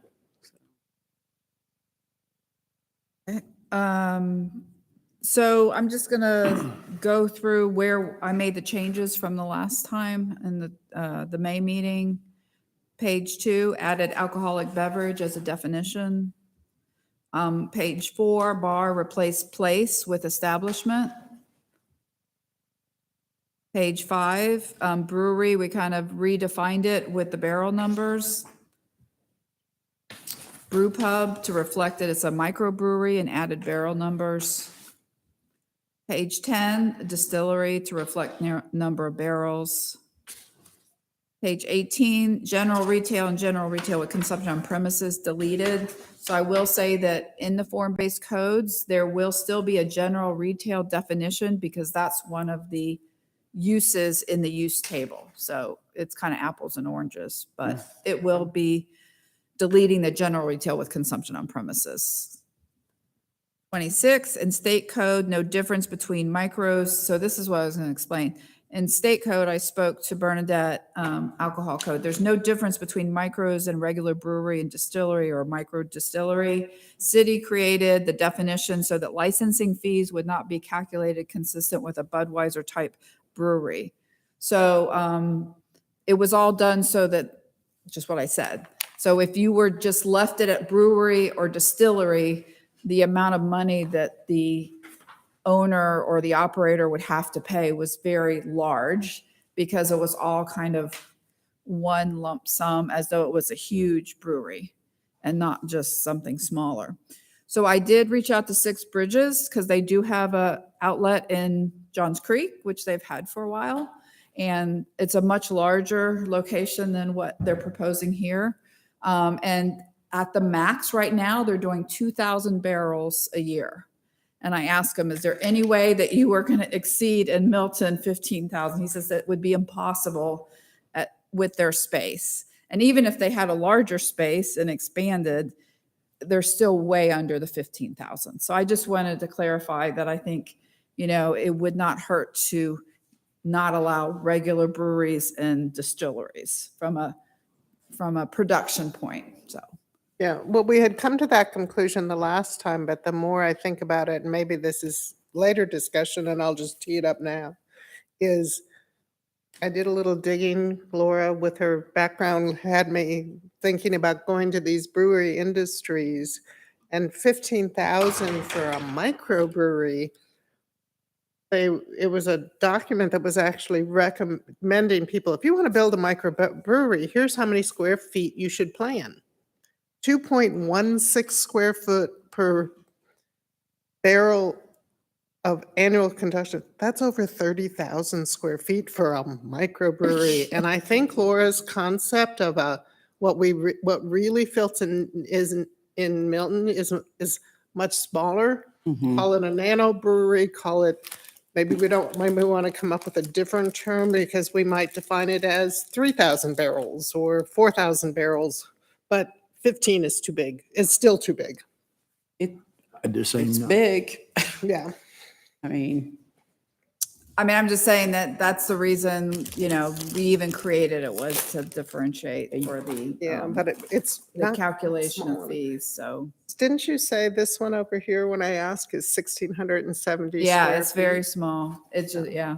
And I could see it being something in a different space could be bigger, but not 30,000 square. Yeah, I think checking to see what's Jekyll producing on Marconi Drive, what's their production, because that was their original production space, which they expanded, by the way. And then the downtown version, they do much smaller down there, but main production where they pack and ship is off of Marconi, where they also have a tasting room there. But so their scale of production would be interesting to see how many they're doing there, just as a baseline. Because they would be considered bigger. They are a pretty bigger distribution than some of the others, like Gateway and Roswell, and that they're smaller. Do we want to keep going, or do you want to table this for later after you get through your presentation? I'm sorry, say that again. Do you want to keep going on this Yeah, I discussion? want to keep going. Yeah. Okay. Yep. And we'll come back to it. Yeah. And then 28, off-premises beer, wine retailer or store with consumption on premises, we deleted. Page 31. So it's still an outstanding question. Do we want to allow a private club as a use? I think This originally came into the definitions because it was a use that was in chapter 4, and they just added it in. But there's really no place that we're really allowing it exactly. It's not stated, oh, it's allowed in T5 or it's allowed in C1 or C2 or whatever. So Did we, when we looked at, is this the VFW kind of equivalent? Or yeah. the- Mhm. Okay. Yeah. Yes. So I think, like I said, it was, it was allowed or not allowed, but it was defined in alcohol chapter 4. But like we said, we don't have that use. I think it was just something that we inherited that we have in our alcohol ordinance, but not necessarily something that we contemplated as a use. So. But we couldn't, and I'd add the question again when we were going through the definition, because we got a sports club. Right, I'll get to that. Okay, that's what I was going to say, because that's private. Yeah, but this one, the definition, it was a 501c3, and I was like, Yeah. what is that? It was like, it's like the VFW, the Knights of Columbus, the whatever. Yeah, yeah. 34, restaurant, limited food service, we deleted. 36, okay, we're back to the sports club. I think there was some discussion last time about, hey, if you want to have a sports club, maybe we need to make it so it's 50-50 full service restaurant Yep. type of use. So. And then didn't we also talk about, couldn't understand why there was this waiting period, Yeah, and I especially if they don't could know. qualify as effectively a full service restaurant, so. Okay. And then we'll update the form-based codes to be consistent with 64.1, like I stated in the beginning. Okay, so is there anything that you want to, before we go on to the next section, is there anything we need to So do you need an answer change? from us on the public club? I mean, a private club? Yeah, public club, private club, yeah. I mean, is that something you want to see as a possible use? Or you're okay with maybe just deleting it altogether? I mean, I've been here 15 years. Nobody's come to me and said, hey, I want to start a private. American Legion. Right. I mean, and there's one in Alpharetta and it's not like, Yeah, I mean, I'd be fine with deleting it altogether. Yeah, the other possibility that if we have it and no one uses it, Well, I have it. what? Right. But if we don't have it, all of a sudden we're dealing with variance requests and all sorts of things. I mean, am I opposed? I'm trying to think where would be a good place for them, but there might be a good place for them. And if they wanted to come, do I want to exclude them, or would it be a good thing for Milton to have something like that? I mean, I don't, could they still get a I use? haven't, yeah. Could they still get a use permit? Even if we didn't have that label as a private club? well, here? no, we definitely, I mean, I'd have to create a use permit and the whole, I mean, it definitely could be a use permit. It's just we have to create a use permit for it. Probably leave it. Yeah, Pardon, Laura? I'd leave it. I mean, because I think, what if you got the Elks Lodge? I mean, there's just a lot of groups out there that you just never know. And you'd hate to have to scramble and not have it. And then, I like the idea, and my apologies that it'll be yet more work, but I like the idea that it's something, but it is a use permit so that it isn't a by right. So can we do this? Because I don't want this to hold up everything again. I know. So can we leave it in and then we start on another text amendment to do a use permit and to clean up the definition? Or maybe take the definition out now and then be working on it, because without having a place to put it, I'd like to do some more research and give you more information and make a more educated decision on it. So I would err, because I would like to get this through. I would err on the, let's not put it in for now, but table it and start the process to add it by December. I mean, something that has been used in 15 years, right? It's something, so I mean. I mean, it takes a good 4 to 6. I mean, to be honest, we're really swamped, like with things to do. So I don't want to overpromise, but I don't want to forget it either. So, you know, I've got witnesses. I got Bob here. I got. So I think from a moving forward process, it's probably easier to not have it and then start the process to add it the way we want it to be Exactly. written. So we If and would, when. so we would Do delete. that. Do that. So we'll delete the definition for now, but we'll study it and bring it back up with a use permit. Mhm, Whatever's gonna be easiest to get this thing done. mhm. Okay. Yeah. Sumit wants to hear it one more time. The rest of us want to move forward. No. Just Okay. kidding, Sumit. So do we want to do the same thing with the sports club? Maybe we do it together. I mean, Has that come up in the last? the same thing. I don't have it and it's not allocated to different districts. So it would really be the same thing. To table it. Yeah, Okay. I would. But yeah, but if we can move, because if someone wants, someone wants to bring a recreation center to Deerfield. That one would probably be more likely on the priority list. Yes.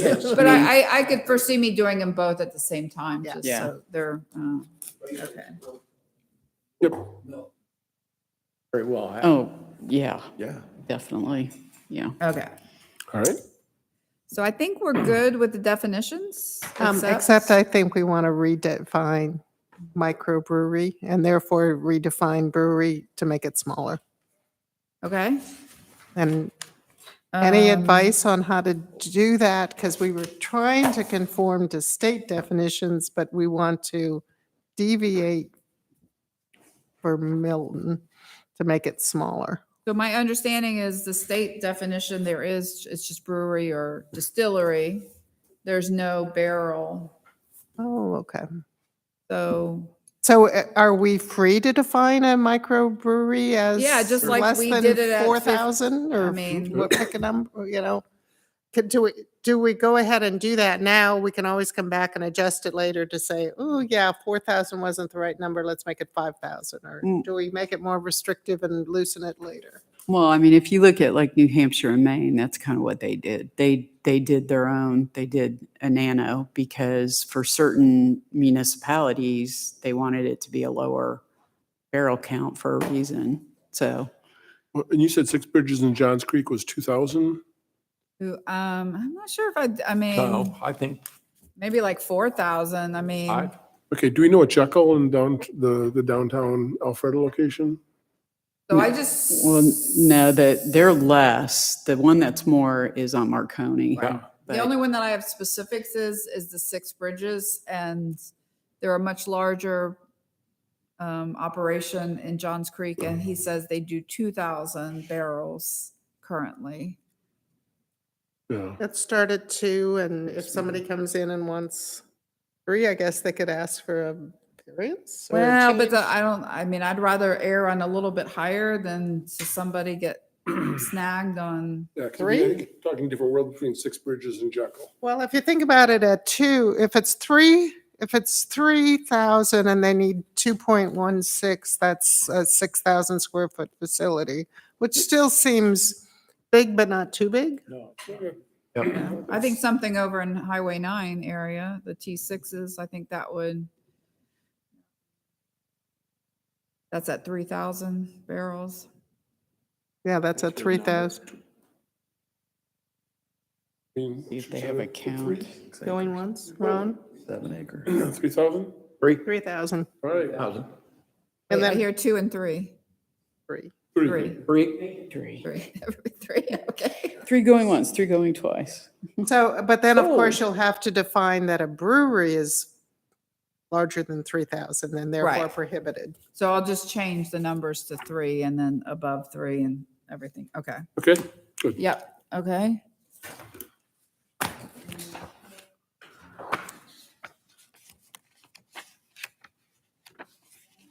Let's see.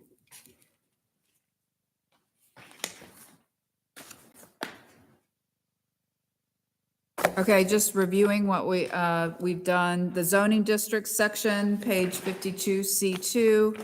I delete number P, off-premises distilled spirits retailer or store, because it is being proposed to be allowed by use permit, because at the top, it says, see the use permit section. So that's why I would be doing that technical change. Everything else, the C1, MIX, we're fine. Rural Milton Overlay District, already said, delete the double asterisk. So it will no longer allow alcohol by right for certain uses. Okay, under the use permits, the brew pub, let me go to the actual wording, and I'm going to switch out to a different. Page 57. Yeah, so you guys can look on yours. But I'm going to have. Jekyll does 3,000 at City Center. Where? 3,000 at City Center. They do more in Marconi. So just getting some numbers.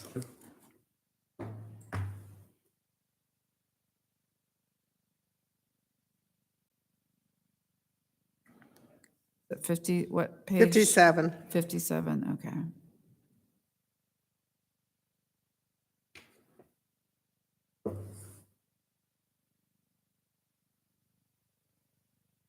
Okay.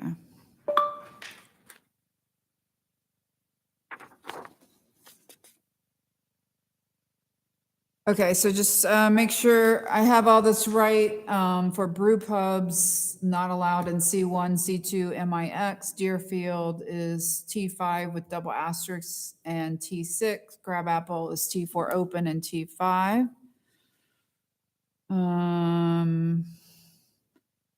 Then we've deleted general retail with consumption on premises. We are again going to change the fries parcel only to the. Right. I'll replace Okay. it with the tax parcel. Good. Yeah. So this off-premises distilled spirits retailer or store. So I mentioned it in the memo. So I added F, of no other off-premises distilled spirit retailer store may be located closer than 2,640 feet from another off-premises distilled spirits retailer store. For purposes of this requirement, distances shall be measured by the most direct route of travel on the ground. So in the alcohol ordinance of chapter 4, there used to be, and I think it's the state that changed it too. That's what Bernadette said. The state eliminated distance requirements, and we eliminated the distance requirements in alcohol chapter 4. So that's why I'm recommending to put it in this use permit. So that's a half mile. So just wanted to let you know that was something I added since the last meeting. But everything else is the same. C1 within Birmingham Crossroads Overlay District, C2, and then Deerfield Form-Based Code 5 at the Fries, and T6 and Crabapple Form-Based Code T5.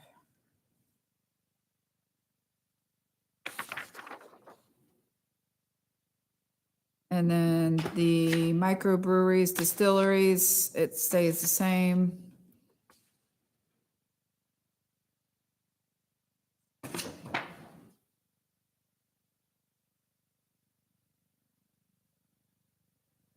So that's pretty much it on that. And this goes into the definitions of Deerfield Form-Based Code or Crabapple definitions, and I'll make those all consistent. And then we have the big tables. I'm going to go over that. So the first one will be Crabapple. Want to make sure we're good. So we're deleted general retail with consumption on premises. Won't be any of that. There's a full service restaurant by right in T4, T4 open, and T5. No limited food service restaurant. That's all been deleted. Off premises beer or wine retailer or store. deleted it in T4, but permitting it in T5 and T4 open and T5 in Crabapple, or beer or wine retailer or store. Off-premises distilled spirits retailer or store, use permit either in T4. I think we eliminated it in did we eliminate it in T4 open? Thought we did. Okay.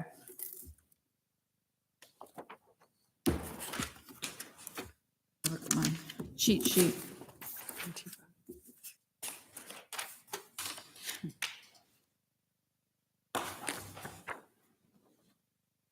Yeah, so we eliminated it in T4, wait, yeah. Eliminated it in T4 open, so fix that. What it says on this. That, but it's not on there, so I didn't reflect it, that's why.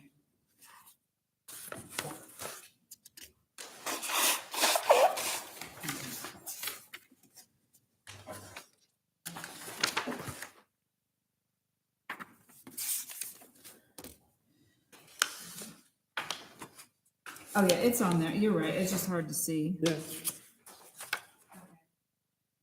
And then getting rid of off-premises retail beer or wine with consumption on premises. It was just on this, it doesn't, oh, yeah. Okay. So bar, nightclub, not permitted, it's empty. And then we're getting rid of that overall allowance.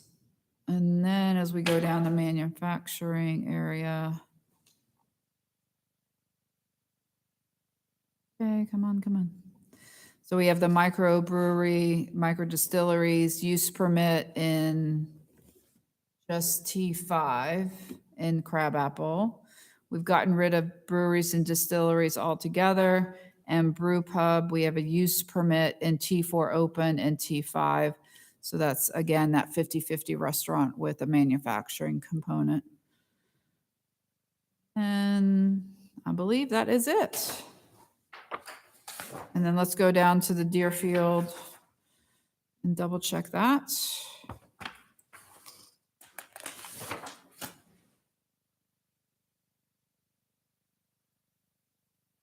Okay. Deleting retail with, general retail with consumption on premises, that's gone. Full service restaurant is permitted by right in T4, T4 permissive, T4 open, and T5 and T6. Restaurant limited food service is being deleted. Liquor selling establishment, we're renaming it, that's why it's getting deleted. Off-premises beer or wine retailer store by right in T5 and T6, no longer in T4 open. Off-premises distilled spirits retailer or store, use permit, fries, and then T6. And then deleting off-premises retail beer or wine with consumption on premises. Bar or nightclub not permitted. Again, the general Chapter 4, getting rid of.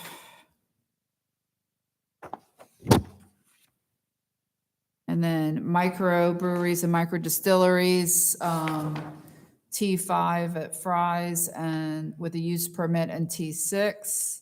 No breweries or distilleries, and then brew pub the same, just T5 at Fry's and T6 with a use permit.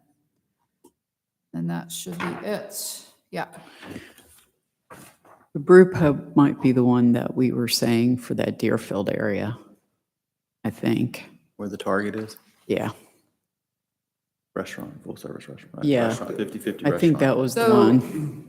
So do you want to do maybe anything that abuts Highway 9 in T5? That way you keep it off of Webb or Morris. Oh, yeah, that's not a bad idea. But I think the brew pub, that would probably be better concept for that area. For the Target Coles area? Yeah, Or I think it was the brew pub we were kind of going back for, not the distillery. It was more the brew pub. Right. This is like a restaurant, basically. Yeah, yeah, that works there. So you think maybe just allowing it in T5 for a brew pub and then still keeping Yeah. it with the microbrewery and distillery with just the The other two, yeah, what? with the T5, T6. T5 south of Webb, is that a nice way to describe it? Yeah, good. Yeah, that'll work. So, yeah, T5. So, South of Webb? Rather than a legal parcel, you could Right, describe it as just say- T5 south. of yeah, Webb. that's probably a better description, actually. I think, Okay, so yeah, I think T5. that's, And that's just for the microbrewery and distillery. The brew pub can be that and T6. The brew pub could be any T5. yes, Okay. yes. Really Yeah, heavy. when I looked at that again, I thought I think we wanted the brew pub in there. We were just, Okay, we so were going brew back and pub is forth good. on the micro distilleries. Okay. So, yeah, I think for that, then we would put, we'd allow it in the first, what is that, the T4 open? So no T4 open, but T5 and T6 by use permit for the brew pub. No, I would include T4 open on that. No, I know, no. Oh, no, okay, no I'm T4 sorry. open, yeah. 'Cause You're it's more good, you're good. restaurant. No, I said not to do T4 Okay, open. thank you. Okay, and then, It's like, I thought that's what she said, but yes. been And a then long day. microbreweries would just be along Highway 9 south of Webb. yeah, yeah. And then over in Deerfield. Yeah, which is the T6. T6, Okay. yeah. Yeah. Yeah, because when you said that, I think it was the brew pub. That's what The we, brew pub would be nice because that would be a good attraction. It's just another form of That's what we were- restaurant, that's full-service what we were restaurant thinking. for the residential. yeah. Okay, well, I think that's it. Do you want me to attempt a motion? Sure. I think this is like record time on this one. Yeah. I'd like to propose that third we meeting. recommend approval of the text amendments to Chapter 64 as described this evening, and including changes to the definition of microbrewery and distillery, breweries and distilleries with a cut point at 3,000 barrels of per calendar year. To subnote the location of the microbreweries and microdistilleries as T5 south of Webb, fronting Highway 9 or Windward Parkway, or just Highway 9? Fronting Highway 9. Yeah, I think And deferring for consideration at a later time the use permits and definitions related to private clubs and sport clubs. Second. Ron seconded. All in favor, say aye. The brewer, and then did you encompass, you're making a change to the brewery definition? Right, I'll do that, yeah. I You did, encompass yeah, that, I did okay. say that in the Covered it. 3,000 cut point. Yeah. Okay. included it. Okay, all in favor, say aye. Yes. Such excitement. Again, great job. Thank you. Great, yeah. It's like, woo. It was faster than a preliminary plat. You know, the last item was use cases. Okay, use case, okay. And, you know, my whole point on this is use cases are in perpetuity right now. And I don't think, you know, signing up generations for a use case, you know, future generations to a use that we think about today is a good thing. I understand you have to have some time to do the business model, but can we, you know, I think to me, the idea, can we put conditions on a use case to be reviewed in 5 years, or on change of ownership, or on things like that? How can we limit that? Because again, in perpetuity Are you stuff, asking in use permits in general or just alcohol related use? permits? in general.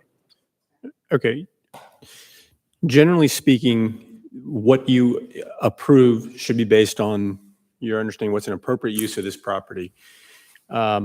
There It is generally considered a legislative decision, which establishes a right on the property, which shouldn't be just kind of randomly go away, both legally and as a practical matter.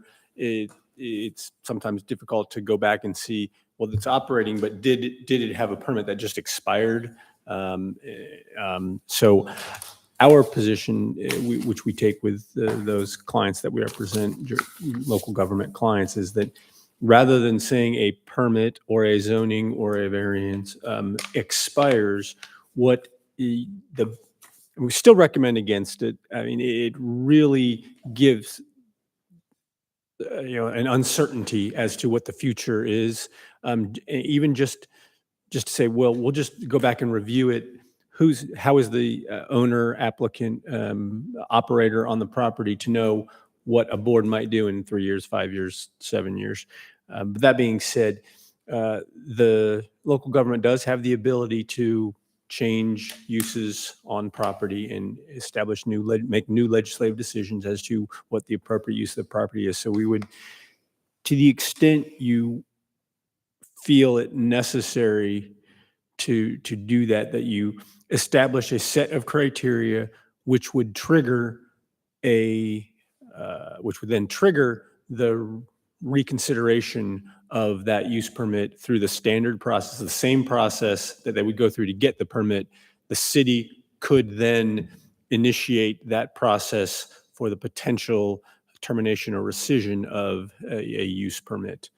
I would suggest doing your best to anticipate what those conditions might be, and therefore addressing them ahead of time and saying, thou shalt not do any of the things that we're worried about. And if you think it might become something, you say, don't get to that point. Don't get to the point where and such that you can have code enforcement go out and enforce and prevent them from doing those things that you feel are potentially harmful. Just address it up front rather than just reevaluating down the line. So to the extent you do want to attach that, you're really concerned that you haven't been able to address it, just set a set of very specific trigger points. Like say if they lose their liquor license, then the county may initiate, or the city may initiate a new proceeding. If a certain number, I don't know, certain, whatever it is you're concerned about with any particular use that you establish, that the city may initiate, a new process to potentially consider termination of the permit with appropriate notice as required. It's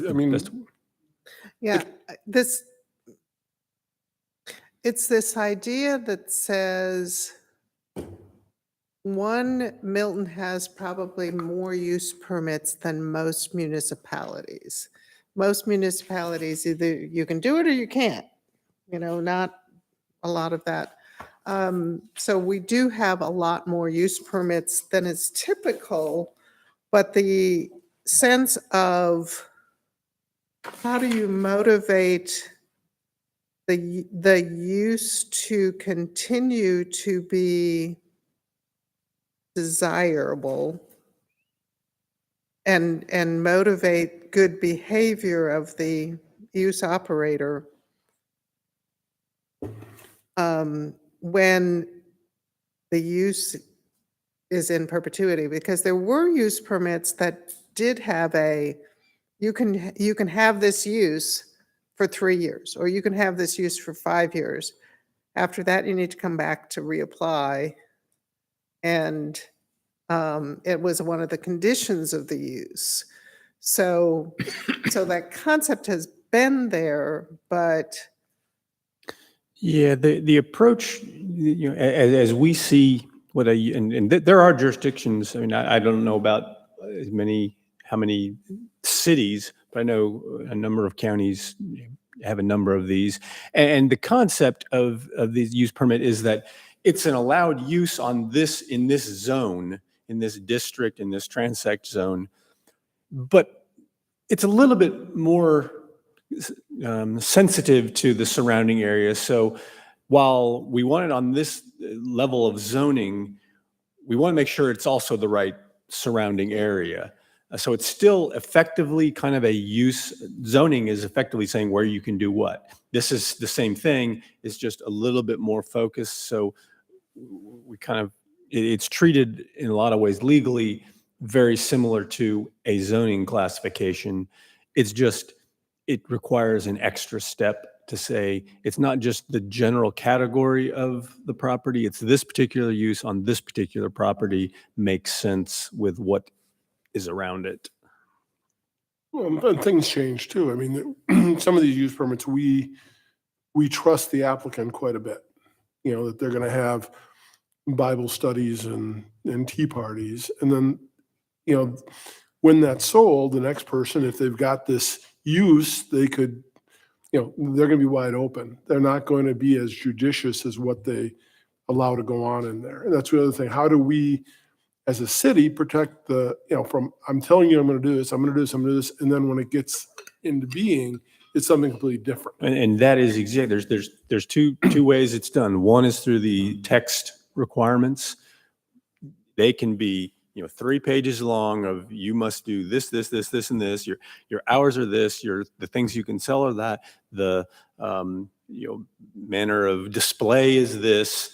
You know, your trash removal occurs on these days. You know, and you can go through all that.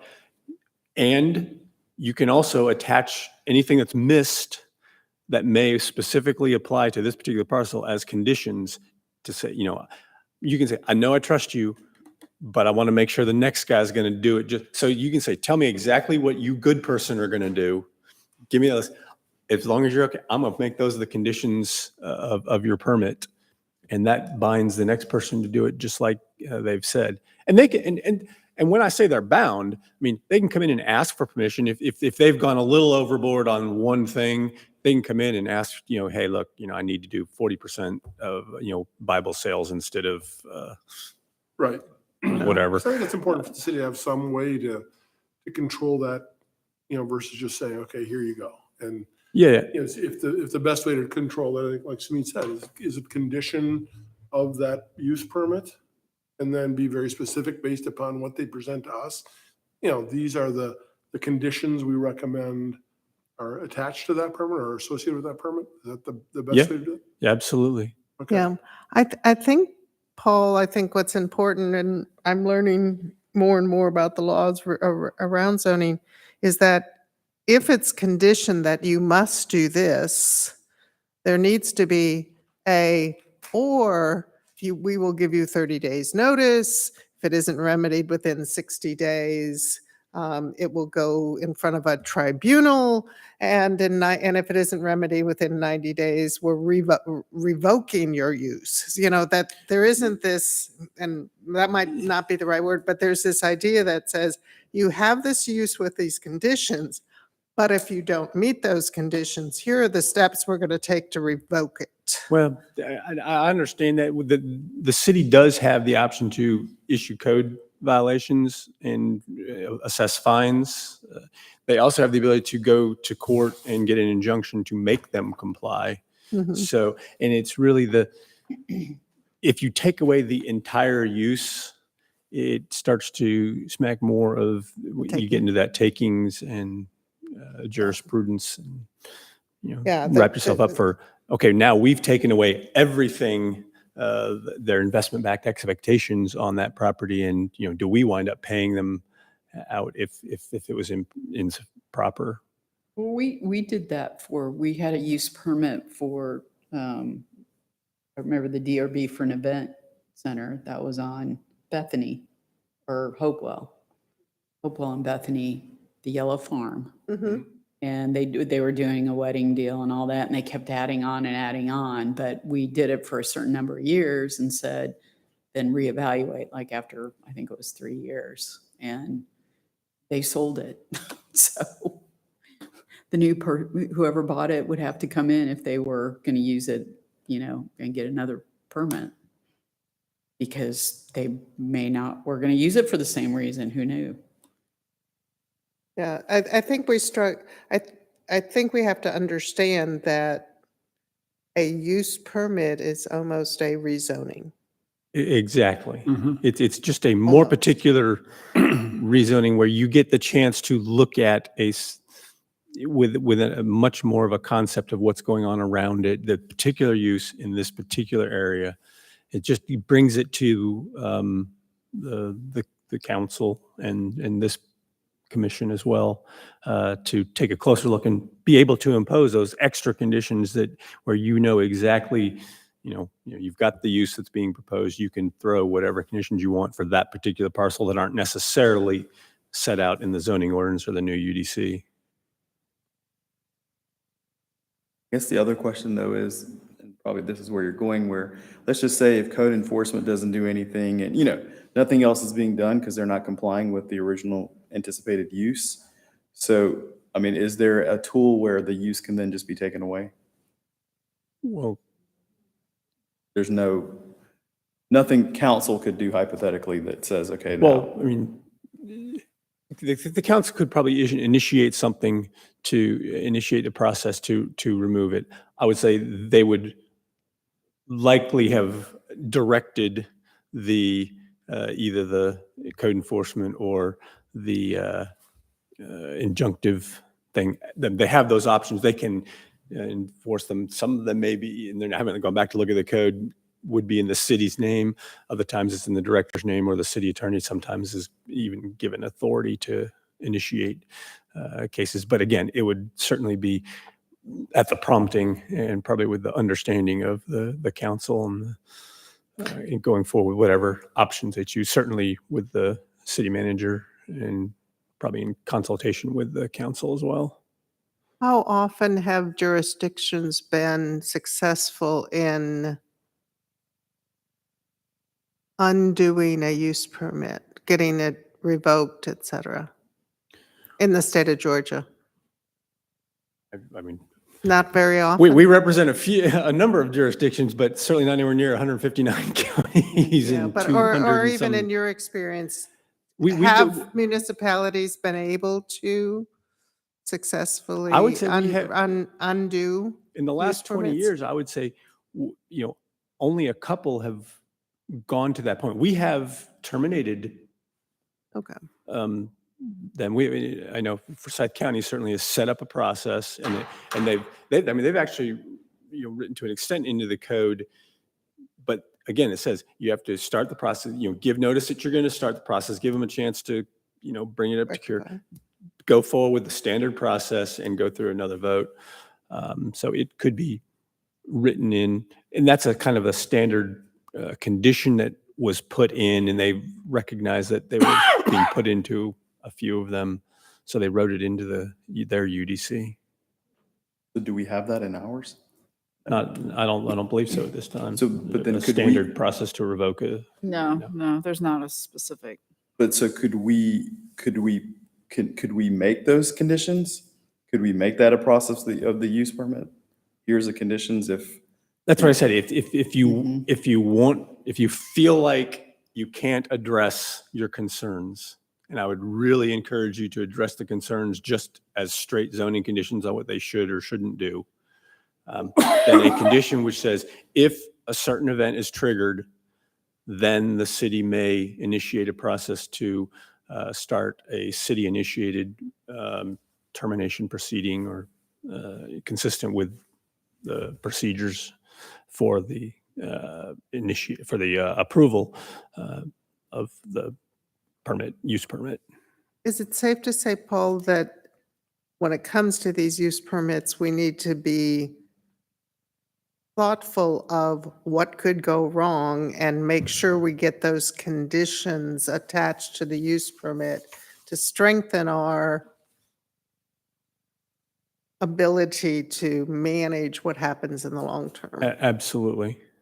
That if there's any point I would try to get across, that is exactly it. Gives something to think about, or how do we do that? It'd be nice to have a one size fits all, but it doesn't sound like that's gonna. And realize it is a use permit, so it is a special thing. Yeah. It's not by right. So while we have conditions in the code now on some of these and other areas, they're coming saying, can I? And you can say, No. yes, but I want to add 3 more conditions. Absolutely, absolutely. Well, These are the prime opportunity for conditions to be imposed. I mean, that's really what brings it to you, because you can take a look at these specific circumstances and address whatever specific circumstances are out there that you want to make sure are And satisfied. again, they can stand here and say anything they want in front of us. Maybe the thing to do is through the application process, have them get very specific about what types of meetings are they going to have, or have them list what the use is. And I that mean, way we can you incorporate- always ask, how many people, what's, We already do that. I mean, we have the applicant describe as specifically as possible what their operation is, and But that it never could makes it to a condition. extend to more conditions than just what are the development standards. Right. Just say it, like with hours of operation, even though it allows it from 9 to 5, we could make it from 10 to 3, Right. whatever. So there's a lot of discretionary power you have, and the council does, to add on conditions to that use. So Yeah, because those, right now we have that, you're right, we just don't, that never follows through to a condition that I've seen. So maybe if we can, the more specific we can do on the application process, the more we can carry that through as the condition, because that's what they're telling us, that's what they're saying they're gonna do. right, exactly. Okay.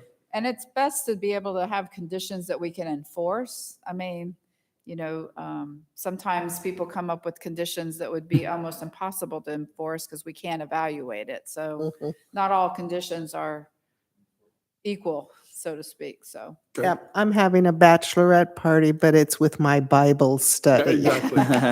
Yes.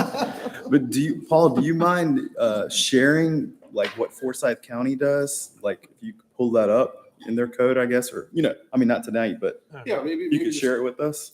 yeah, absolutely. Okay. Okay, yeah, not tonight.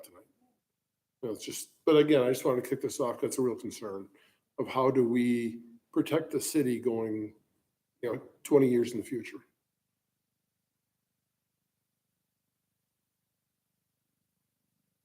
So, all right. Yeah, so I mean, if we can put that on the agenda for next month to revisit of what the next steps, what's Forsyth doing, or what's a recommended path to do that would be helpful. All right. Move to adjourn. All in favor, say aye. Oh, it's unanimous. Imagine that.